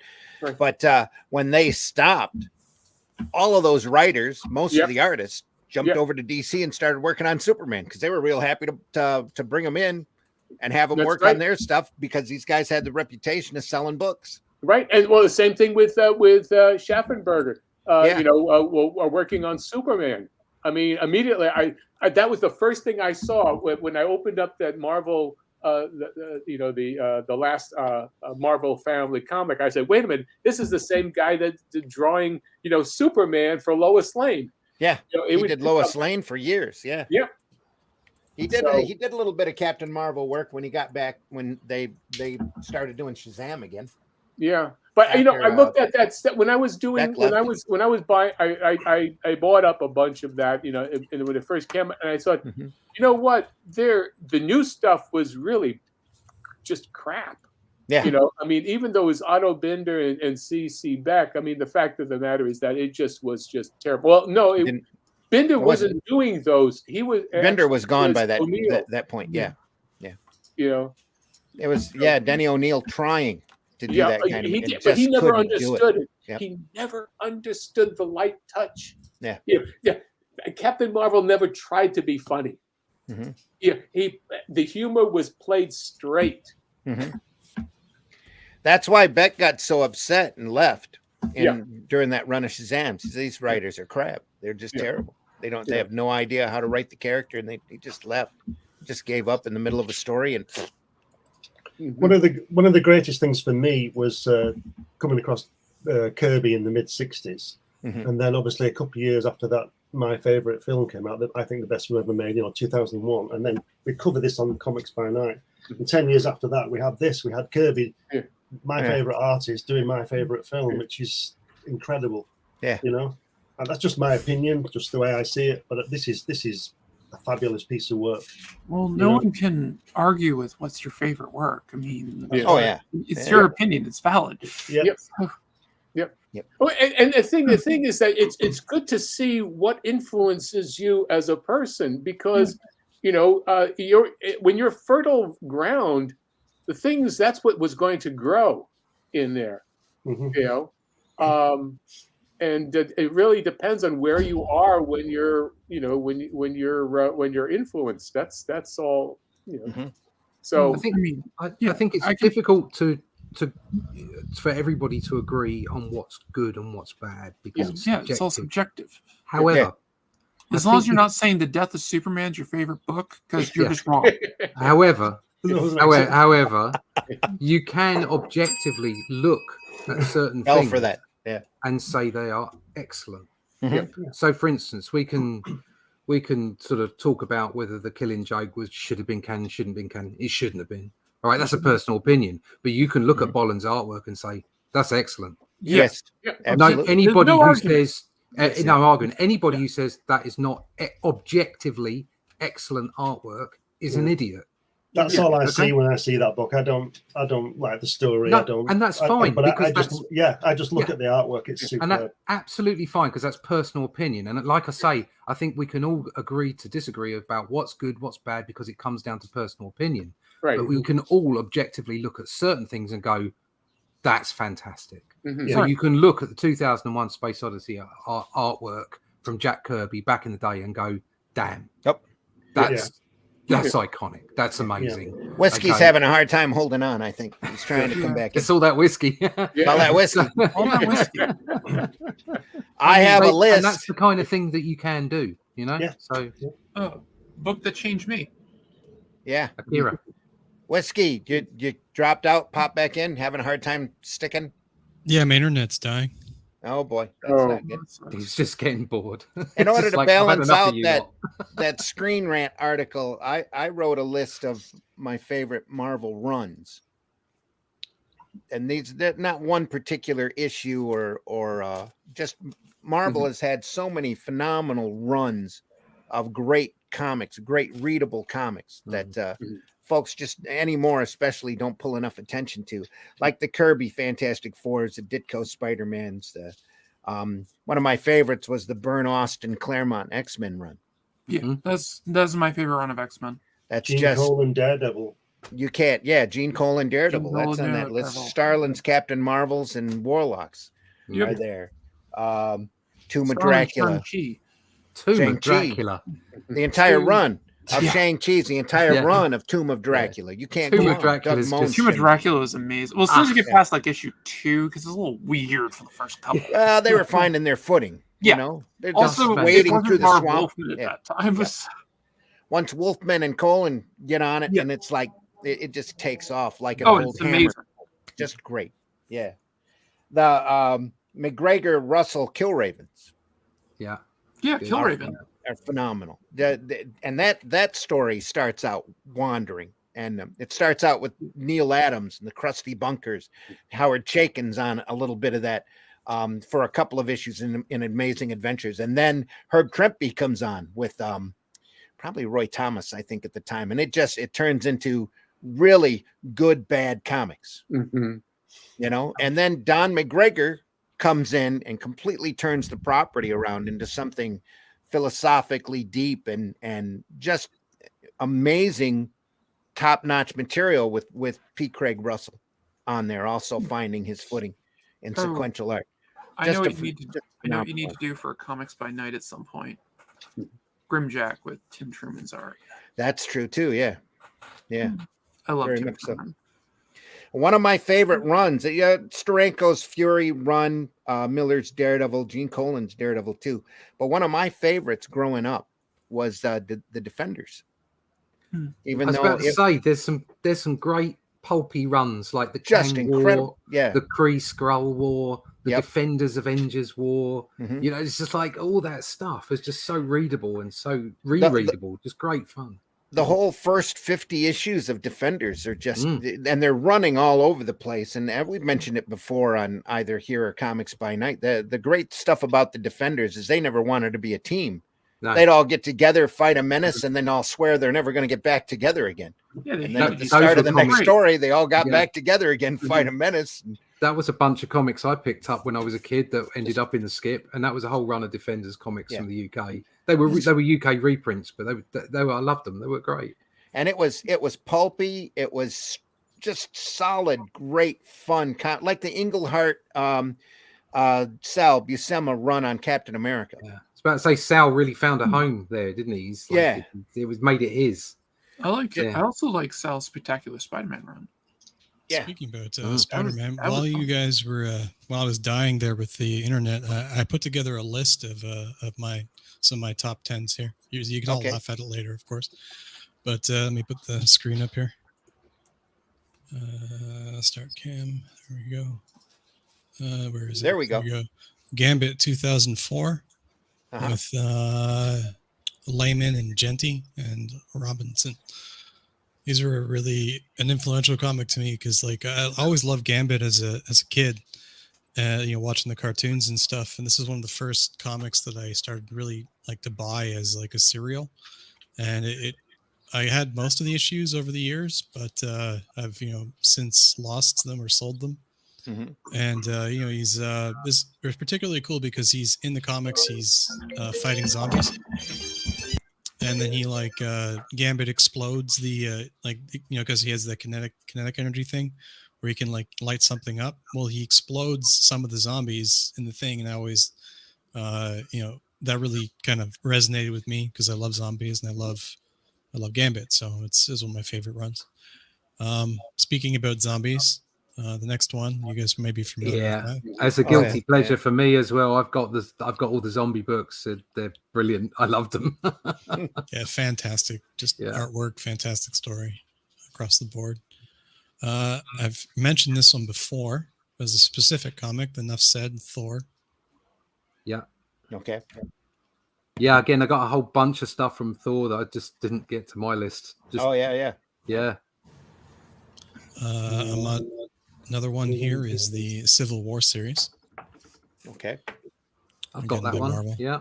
Maybe not everybody's favorite, but pretty decent. I'm not sure if you're familiar with this one, but Super God, Warren Zealous and Gastini. It's kind of a really interesting story where the different governments of the worlds create their own like superheroes, but it all goes completely wrong, right? And they use like archetypes of their different cultures, and you have like Ganesh is like one of the characters or like one of the superheroes, and it's a very graphic, slightly disturbing, interesting take on more for adults, I would say. I don't know. It's really quite good. Yeah. But who printed that? Because that title I'm not familiar with at all. Yeah, I'm not familiar. I haven't seen that one. I'm not sure, honestly. I'm surprised I haven't seen it. I actually only read the digital version of it, but it's really quite good. Like while that doesn't offend me, at all, I'm surprised they got away with that. What's an adult comic? Probably from a side publisher. Yeah. Mm-hmm. But that's not something Marvel or DC would have probably taken a chance on. Yeah, except for maybe the Vertigo or Epic lines. Didn't somebody recently do one with Jesus in it or something, and it was removed? They had a Green Lantern, Green Arrow, where they tied a guy up to a airplane engine, opened up, or crossed up like that. That's not quite the same thing, is it? Made quite a stink at the They time. did the Punk Rock Jesus by Sean Murphy. Yeah, but again, that I didn't hear that getting any kind of bad press from anyone. No. I think it depends on. I think the iconography of it, like this, it's like it's okay because you'd have to be pretty, you'd have to be pretty anal to get upset about that. I think so. Those voices are very small. It's when you start getting involved in direct comparisons. I mean, for instance, like the life of Brian back in the day, when Christianity was still a big part of the establishment in the UK, got a right royal hard time. It really did, because it was all about comparisons, wasn't it? It was all about actually looking deeper. Whereas just a bit of iconography tends to get. The best way to make people think is to make them laugh. Oh yeah, I love that movie. I have this World War Hulk as well. I quite enjoyed this. That and Dogma, I think, are just great blasphemous films. Yeah. That are I think it's a good choice, Whiskey. Genius. Yeah. I like as far as Super God goes, I really liked it because like it's just like if you've never read it, I really highly recommend reading it. Like one of the English Super God, they send some astronauts to space, and they get sort of like cosmic rays going on. They come back, and he's turned into this like giant mushroom person, and then all the English people and scientists start worshiping him, right? And it's just a fantastic thing. And then like the same time, like the other super gods from the different culture, like like cultures are fighting each other, and one like turns like the Chinese what's it called, the Communist Party into like a organic space probe. It gets more wild from there, and like it's a great. It just sends them all launching into space. So super people. God, I highly recommend if you never Definitely played. sounds like Warren Ellis is having a thought experiment. And here's the last comic on the list here is something I actually never got to read many of, but I always liked the art of, and which was when I was, but it was one of the first comics that I ever bought when I was a young lad, which is the Fathom series here. I have a soft place in my heart for Fathom. Michael Turner. Yeah. That's one of the only reasons I have Civil War issues is because he did the covers of a bunch of them. There you go. I always found as a younger lad, I got a poster for this stuff, and I had the couple comics. Surprised they haven't tried to make a movie out of that. They did. They when Michael Turner was alive, they actually were working on a movie for it, and he kept getting the scripts. He's like, "This isn't my character." I was like, "No." Totally believable. Yeah, I'm sure. Yeah. So we actually have some more comments as well. We have in the chat there. I see one. Red Dress Press. Hail, Chris. Hail, everyone. Hey, Chris. Crystal McGee's in the house. Thanks for listening today, Crystal. Deeply appreciate you being here. Mike Turner. It's funny because he was very much known for his women, and a lot of women really liked his books. Like, I know a lot of other women comic fans, and they basically collected Mike Turner. He did Witchblade as well, didn't he? Yeah, he did Witchblade. That's basically where he really made his bones. I mean, he started with like the Ballistic miniseries where he did his own thing, but he was doing like trading cards. That was Extreme, right? At the time, Liefeld's side it was, of Image. Top Cow. He worked for Top Cow. Okay. Yeah, he was doing trading cards for like Cyberforce characters and things like that. And Silvestri was like, "You got to put him on a book." And what happened to him? He died of cancer. Yeah, died of cancer quite a while ago. Yeah, back in 2008, I think. Mm-hmm. He was very young. Right at the peak too of what he was doing. So he was about to do a big thing with Marvel. He was literally about to go do. He was going to do a big run on Wolverine. Yeah, and he'd beaten cancer and it came back. It was some type of a bone cancer or something. I can't remember, but they had to like remove a big. That sounds right. Yeah, out of him. Yeah. And when I was talking to Dave about him, Dave Finch, I asked him, and he said he was like one of the nicest guys in the world. I heard the same thing. And he was just so damn good. Mm-hmm. His art was very spectacular. Yeah. Comic strips, adventure strips. Favorites? Anyone? Dick Tracy. Dick Tracy. Frank Bellamy's Garth. No, of course. Yeah. Flash Gordon's my favorite adventure strip. Alex Raymond? Yep, Alex Raymond's run. The Raymond run. What Sid want to say Sid Barry, was it Jim O'Keefe, right? Was running it through the 70s. Those were the ones that I was reprinting. And there was a great time period there that King Features went around and found all these other artists to do 1 week at a time. So I was reprinting in Flint Comics that run, and suddenly an Al Williamson strip would pop up, or a Wally Wood strip would pop up, or there just some great artwork that just out of the blue. You go through and look, because I download everything like a month at a time, and boom, there's a who else did they have? Williamson. Didn't they? There was in Mac Graybo. Yeah, there. Ramita did one.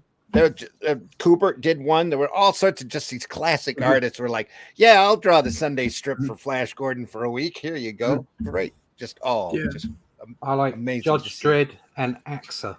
Yeah. Judge Dredd, Axa. Is that the Ron Smith on the strip, isn't it? Ron Smith on the strip, yeah. Fantastic, wasn't it? Not my favorite Judge Dredd artist, but still just a spectacular artist. Yeah. I'm going to point out something that's really interesting. Being a New Yorker, I remember, was it Mary Perkins Backstage. Yes. And that was a really well drawn and very, it was a soap opera, but it was Broadway. It was that sort of thing I found very interesting, especially the Sunday pages. I always group that in with Apartment 3G and Judge Parker, maybe Mary Worth in on that. Just soap opera adventure strips that were always, that ran for decades. Brenda Starr, reporter, ran for decades, you know. But of course, Prince Valiant. Right. I got on that list. Modesty Blaze, which we can't forget about. The local Detroit paper ran that for decades. Just amazing stuff. Williamson's Star Wars run. Oh, that was great. We'll look at that at a future Comics by Night. I promise. I've got that in hardback as a set. It's just beautiful. Oh, you have to talk about Steve Canyon. And Steve Canyon, and Terry and the Pirates. Milt Caniff's Oh work. yeah, definitely. Yeah. Manning's Tarzan. Just sits there. So few people, talk about it anymore, but it's such a classic. IDW reprinted all of that in beautiful hardbound volumes. That's just amazing. I need to get a collection of the classic Buck Rogers strips. Because I had a book when I was a kid, but it was like a paperback book that had a bunch of collections of strips. And I remember the thing that impressed me was the Frazetta art in it. But I really want to read the classic strips at some point. Did a run of famous Funnies covers. Frazetta did that are just iconic. Yeah. Yeah, it had reprints of those covers in it. Yeah, and just beautiful. Basically, it was reprints of the famous Funny Buck Rogers stuff. So. It's really hard to make the conversion. The pages were so big back then that when you reduce it down to what there's 7 the comic book size thing, it doesn't work. No. No. That's why a lot of those old reprint volumes are huge. You get the old Prince Valiant books, they're the size of the Marvel Treasuries.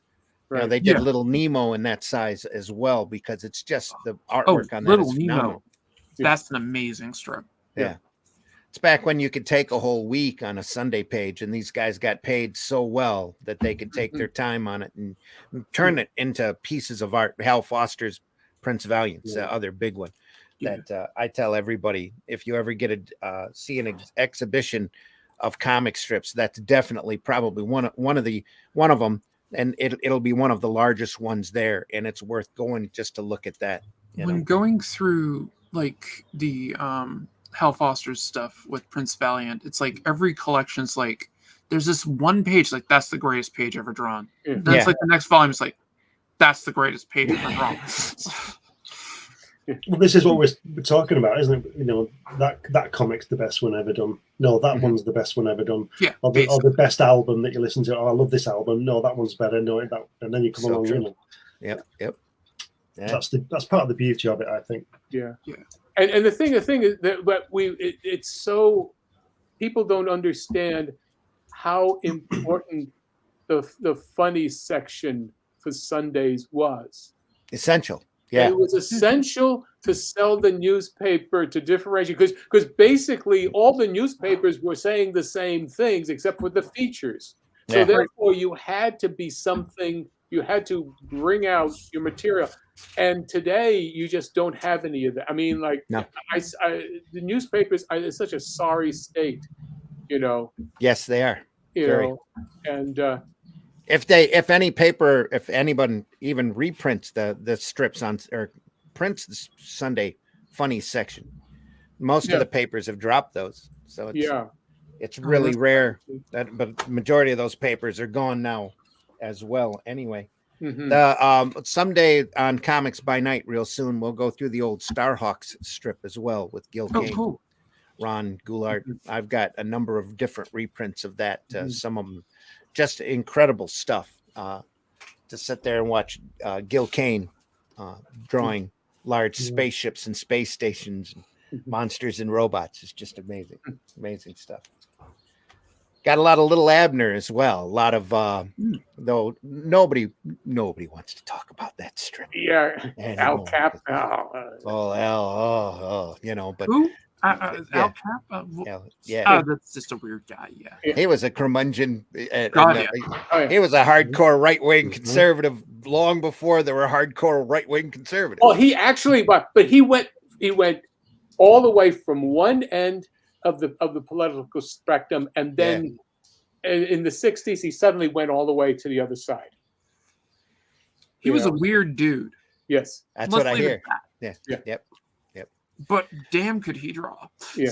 And I've said this before. One of my favorite comic strips that nobody talks about is Alley Oop when he was traveling. Oh through yeah, time. yeah. Just beautifully drawn, beautifully rendered strip. Somebody at the door. Oh. Well, Somebody it's at the door? same You time. need to go? Yeah, what was it? Captain. Oh, jeez. Captain Easy, Yeah, Captain Easy. Buzz Sawyer. So yeah, Just all of great, those, phenomenal strips. Yeah. And the thing about it is that they were all, even though there was a certain amount of drama and action, but there was also humor. There was a real mix of elements in all the show, in all the various strips. Yep. Because you had to appeal. I mean, Milton Caniff said, "Okay, you're drawing comics, and the kids are going to read them, but you got to get the father to buy it. So that's why he put some leg in, Okay. And then so the guy, the father will buy it for that, and then the kids will read it for something else, and so on and so forth. That's Alley Oop all over. Yeah. That sounds like alley. Yep. Very much so. Oh God, good stuff. When it comes to comics, though, big comic runs of all time, best runs. Oh, Trigon Empire. Rise and Fall of the Trigon Empire that appeared in Ranger and then Look and Learn comic, drawn by Don Lawrence. I'm not sure the writer. Is he called Russ? Is he called Butterworth? Steve Butterworth? Is it? Trigon Empire. Yeah. And anyway, familiar name. Yeah. It's a fabulous series. I've shown it before on this. It's desperate need of being reprinted, though. Yeah, but they need to reprint it in the proper format because the edition I've got is all carved up and there's big blanks page. Half the page is blank because the panel doesn't fit. Just print it from the pages, just whatever they were. I don't know whatever happened to my hardback book. It went somewhere. I know I don't have it anymore, though, but if I ever run across one, I'll own it again. Yeah. It's just beautiful artwork by Don Lawrence. He's a painter. It's just absolutely fantastic work. Phenomenal. Yeah. And that's a great series. If anybody wants to find it or read it, just do so because it really is superb. It really is superb. Valerian and Lorelei. Okay. I love that series. And George Lucas heavily ripped it off. Yeah. Really? That's not like him. Oh, Valerian. Okay. It took a second for it. Yeah. It's classic stuff. Very classic. I was going to say the first how many? 500 or so progs of 2000 AD? Yeah. Yeah. It's just one thing after the next. Just, people those firing on all volumes. cylinders. Yeah, there's those fantastic volumes. I don't have them, but I see them when I go in the comic shop. Well, they'll never reprint it, archive it in straightforward editions because of the way the rights all were set up back then. Yeah. I wish Everybody had a chunk of it. I wish I'd bought more Titan reprints. Yeah. In the 90s. I didn't realise, but I mean, I got quite a few. A Yeah, great one same was here. DR and Quinch. Mhm. That's Guide to Life. That was Alan Davis. Brilliant stuff. And Alan Davis and Alan Moore just kicking both, out a little anarchy. Yeah. Both sets, both runs of ABC Warriors. Oh yeah, plenty of Judge Dredd, Caligula. Are you Caligula, the Cursed Earth Child? Was it the Judge Child? I got even that. the oddball side strips like Hell Trickers were I amazing. wish you could get like a whole set of thugs Future Shocks Yeah. just in one Yeah. book. They were great. That'd be There was great, one wouldn't it? particular one that affected me. I don't know who drew it. The art was great as I remember, but this guy basically crash landed. He was a space pilot, a human space pilot. He crash landed on a planet where he and his co-pilot crashed, and it was about him kind of coming round. And eventually, he looked in the mirror, and where his co-pilot had died, and the mess of the crash, the alien race that had found him just didn't quite know how to put him together again. So he ended up with arms as legs and stuff, and it was really freaky. Great stuff. Once I just flashed onto something. I remember as a young kid. This is 1957, 58. I particularly liked John Jones' Manhunter of Mars. That was like, in the I guess it was the Detective Comics. House of Mystery. Was it? Yes. House of Mystery, and he had a little companion at the time named Zook. I'm thinking it's earlier than that. Earlier than that? Yeah, I'm thinking in the 1950s. They hadn't started for some reason. I don't know when he started as a backup, because he was always like just a 6-pager. Yeah. And he had the ability. He transformed from he was for some reason he was and I can't remember what his origin is. But I know he's there in on Earth, and he can transform himself into a police detective. Mm-hmm. And it was it was just an odd thing. I mean, he had superpowers, and he was the only superhero next to Superman who could fly. Yeah, that calls to mind the New Frontier series that Darwin Cook did. That I think is it's one of my I love that book. Just a phenomenal book. That there's an exchange there when Batman figures out who Martian Manhunter is and breaks into his apartment, and on his way out he tells John Jones, he says, "Hey, look, it cost me $20,000 to get a piece of green rock in order for me to stop Superman. This is for you. All I need is a dime for a book of matches." Yeah.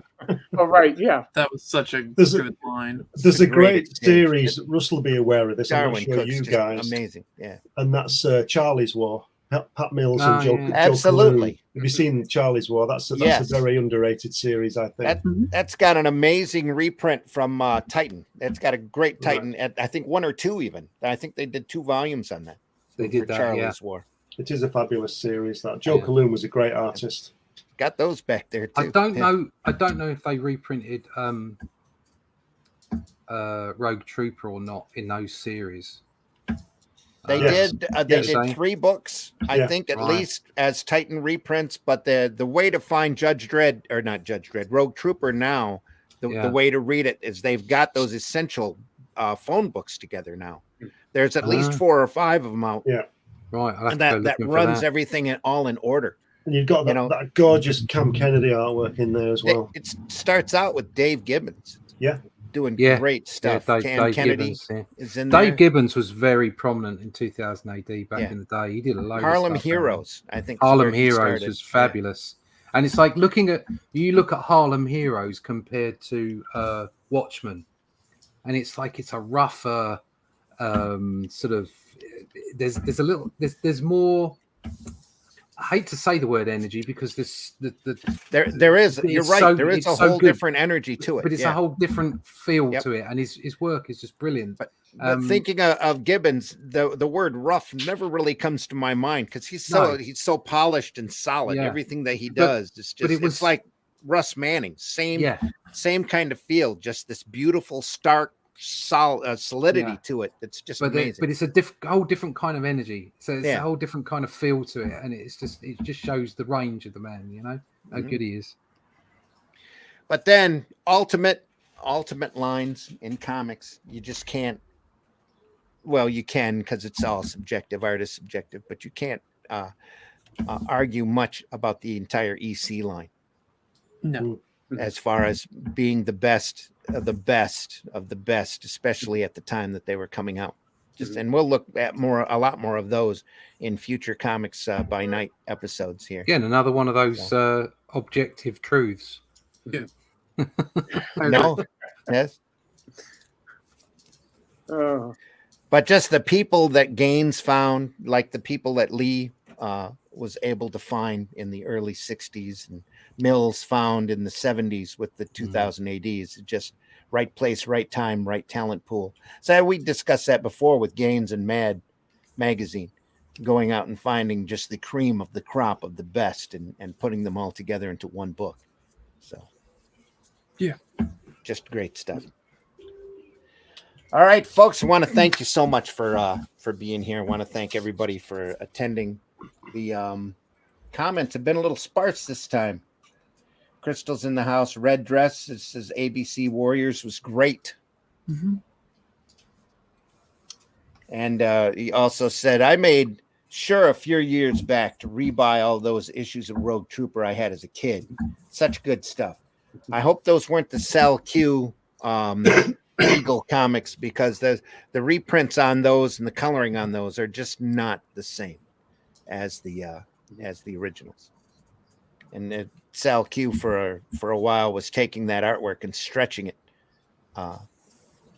in order to fit a comic page that was just really like sadly distorted. The original format is the best. Great stuff though. Still it's still readable though. I'm just glad I got here before the stream ended. Yes, Sugar, thank you so much. Whiskey, tell folks how they can find you. You can find me at Twitter, Bandit and Ricochet.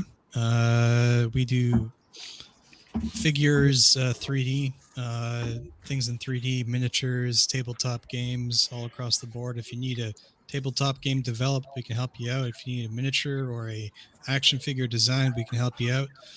And we're also working on our own comic recently. We saw the reference art today called Driftwood. It's a tale of necromancers and planar adventures. So look forward to that. And yeah, so just find me over on Twitter, give me a follow, and say hello. Sweet. John, tell folks how they can find you. Well, I'm on Kickstarter now with the Fire Fist Angel. There you go. Trade paperback. I'm midway through the campaign, and not trying to raise a lot of money, but it's for my my Bloodwing Angel series. But it's Fire Fist Angel Book 1, and check me out there. And you also see I put up about 3 minutes of a video comic. It's I did a little dramatization of the show, of the story, so you can find that there. So Sweet. Find me there. Check me out. Great. Red dress says Rogue Troopers that he got were from Quality Comics. I think that was QC. Yeah, I had a few of them. QC. Yeah. Good reading. Good reading. You can probably still find those in your retailer $2, $3, $4 bins a piece. And you can get those full collections over on Amazon. I think it's like the essentials. There's like 500 pages worth of one character at a time for $30-$40. It's maybe even less than that. There's really good. Some of the Warlock ones from over there, Kevin O'Neill. And also, color on that stuff. would just hurt it, And the material. Alice, tell folks how they can find you. Well, you can find me right here on the Indie Comics Network every Friday at 3 p.m. I do my arting with the Alley Cat, where I try to draw stuff, and sometimes I talk to people. Yeah, it happens. And you can also go to my Patreon, support me, get my free manga, Prototype Zero, and I'm known to upload other things to it, which are interesting as well. And I tend to show up here on Sunday and annoy everybody. Whenever we're awake. Yeah. Unlike Mr. Rosema, but anyway. Yes, never awake. He's never awake. It's a little bit more artwork here from Russ. That's great stuff. Look at that. Finish that off to date. Look at that. Oh, that's awesome. That's amazing. I look at every page and I go, oh, I get to letter that. I'm like, ouch, so looking forward to inking it. Yeah. Just, I got myself some new dip pens, so I'm like, I'm raring to go. There Right, you go. okay. You Russ, can tell find folks me. how they can find you. Yeah, when I'm not shouting at parked cars or squirrels. Damn You can squirrels. find me in the pages of Batman over in Europe at the moment. Doctor Who magazine. I'll have something out on a special pretty soon. But Only Death Can Save Us. You can find the original crowdfunding versions still available for purchase on my website, along with some merch, or you can go get the New Haven Viking Press versions from all good retailers like Amazon, Barnes and Noble, and that kind of thing. You can find out all about that kind of stuff over at russleach.com. I have an email list there. You can sign up for my Instagram. I post up artwork every day, whether that's archived or brand new artwork. And all my social media connections are all over there, including the Comic Book Black Belt video channel, YouTube channel. So yeah, go see it there, russleach.com. Cool. Glenn, tell folks how they can find you. Yeah, you can get me on the usual social media sites like Facebook and Twitter and all that stuff. You can also find me on these podcasts with Randy on Friday mornings and Sunday afternoon, as we've done today. And you get all my work on Amazon, all my books and magazines. And now in Barnes and Nobles and Waterstones and Amazon, you can get your copy of this, which is a Jack Kirby, A Personal Journey, Words and Pictures book. It details the 2 visits I had to Jack Kirby at his home in California. It's got lots of photographs in it of me with Jack and all that, and Roz and everything. I think it's a great read. You should read it. Splendid book. Buy it. Thank you. And also coming soon on Barnes and Nobles and Waterstones as well, and Amazon, courtesy of New Haven, will be this much awaited second issue of Hatch, which is about 58 years old now, but that'll be coming soon in the summer. And I also publish Comics Unlimited magazine every few months, which is a 100-page magazine about comics, and Randy writes articles for me, and Russ is in there with interviews and stuff. And the next one of that is, I'm not sure when it's coming out, number 13, but it'll be out soon. So check it out. 13's a magic number. Yeah. Folks, I've been your host, Randy Zimmerman. You can find some of my work over at aerocomics.store, where you can get books like Herobot Zero, 3-foot tall giant robot fighting big monsters and defending a city from menaces as long as he can do it on the clock and get time and a half for overtime. There are 2 issues of Herobot Zero over there available now. Very happy with that book. Also, Paragon, which is a superhero book. I'm very excited about folks finding and reading. It's got a great twist ending to it. It's a great character. Can't wait to do more on that, as well as Calico of Shard, which is a fantasy title. Talking cat, an elf that collects things, a barbarian fairy, and a female centaur warrior, and an old wizened wizard as they try to put their world back together again. And also over there, you can find copies of Revolt. I believe there's 2. If not, number 2 will be available there shortly. Number 2 has a cover by Russ Leach and a story in there as well. Issue 1 has a cover by the great Chris Scalf. It's got a story in there by myself and a Hatch story in there by Glenn as well. And also over at Comics by Night, or not Comics by Night, over at GoFundMe, fundmycomics.com. Fundmycomics.com. Go over there and take a look. The Fool campaign is still open for another little while until the print file's completely done, and we send the thing to press, and we'll shut that campaign down. And that's the adventures of a guy who dresses up in really odd clothing and fights crime. Comics is proud to present using you practical, fast-paced Sorry, I'm flaking. Still there? Yeah. Here's a page from that. Guy dresses up in a weird outfit and fights street crime using practical joke weapons. Anybody he ties up for the police, he takes a section of their clothing and incorporates it into his action suit. So, and then coming soon, we'll have this book out as soon as it's colored and available. We'll run a campaign for that here very shortly. It is a great little story. I can't wait again for folks to read. That has been sitting on my shelf for way too long, being colored by the great Patrick Gamma.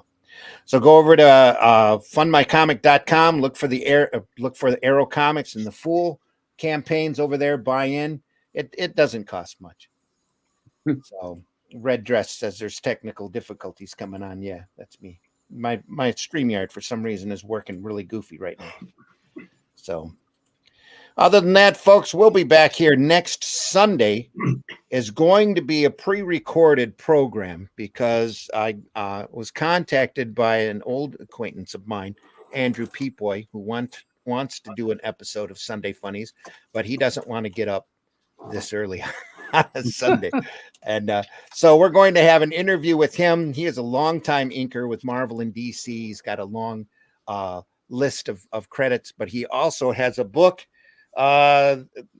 another volume, hardback volume of material coming out of his IP of Simone and Ajax, which is the adventures of a young lady and her dinosaur companion. As they have all sorts of different adventures. We talk about the whimsy and the fun of the early Shazam Captain Marvel books used to have with CC back in the 50s. There's a lot of that kind of feel here in this property. It's a lot of fun. I had the pleasure of printing Andrew's material back in the 90s and 2000s for Arrow Comics, for Arrow Anthology, and a lot of that material is going to be collected into the book he's offering over on Kickstarter. So we'll talk more about that on Sunday. Really looking forward to that. We will see you then Sunday mornings, 9 a.m., Sunday Funnies, where we talk about the stuff that really inspires us and keeps us doing this art form that we love so much. Also, Comics by Night at 5 a.m. on Fridays, where we go over some of the greatest sequential artwork of all time. Right now, we're going through The Watchmen. We are on issue 7 and looking forward to going through that every Friday. Those are all archived over at the Indie Comics Network, indiecomicsnetwork.com, Indie Comics Network YouTube channel, also at the Randy Zim channel on YouTube as well. So go over there, subscribe, like, and do all that wonderful stuff. Hit that bell for notifications. Make sure you hit that like button, hit that love button here. If you've enjoyed this program, make sure you tell your friends that we're here so that they can also listen in as well at their convenience. Go out and try to leave this industry in better shape than what you found it. Folks, there's so much great comics out there. We've just literally scratched the surface of some of the best today. And I'm sure you'll have your favorites as well. And that there's so much great material out there to be discovered, most of which we didn't even mention. So just go out there and take a look. Be groovy, baby. Groovy. You want to be groovy or be great? Groovy. Groovy. Just remember, you're not wrong in your opinion unless you're picking something like The Death of Superman as your favorite book. Then you're just Allison. Yeah, Allison's got it. Yeah. Yep. That's right. The cops are doing their job as long as they don't be mean to people who are actually being innocent. Then I'm all gravy, baby. And who's your favorite Marvel Comics hero? Mine is Superman. You can do it. Wow, my stream there, it's horrible. And who's your favorite? We'll never know. Yeah. I'm not interested never know in what Sigourney Weaver's got to say anyway. Who's your favorite Marvel Comics hero? Mine is Superman. Get away from her, you bitch. Just not going through. All right, folks, we're done. We're done. We got to go. Bye. Don't kill the robot. I loved it. Bye. Take it easy. Let's see if this works. The views and opinions expressed within the video content found on the Indie Comics Network are those of the speakers and do not necessarily reflect the views or positions of the Indie Comics Network or its sponsors. You're muted. You're still muted. I am. Look at that. That's crazy. It shows that I'm not muted. Is that a senior moment? Yeah, that's right. Yes. No, my lord. Am I back now? Yes, you are. You're back now. I just want to say that's not a senior moment. That's a StreamYard moment. Yeah. It's all their fault. How long have you been doing this, Randy? Yep. Take care, everybody. See you next week. See you, folks. A bullshit. A bullshit. A bullshit. A bullshit. I nearly spat my tea out when you put that. Don't get old. Take care, everyone. Bullshit. See ya. Hit that end button right now.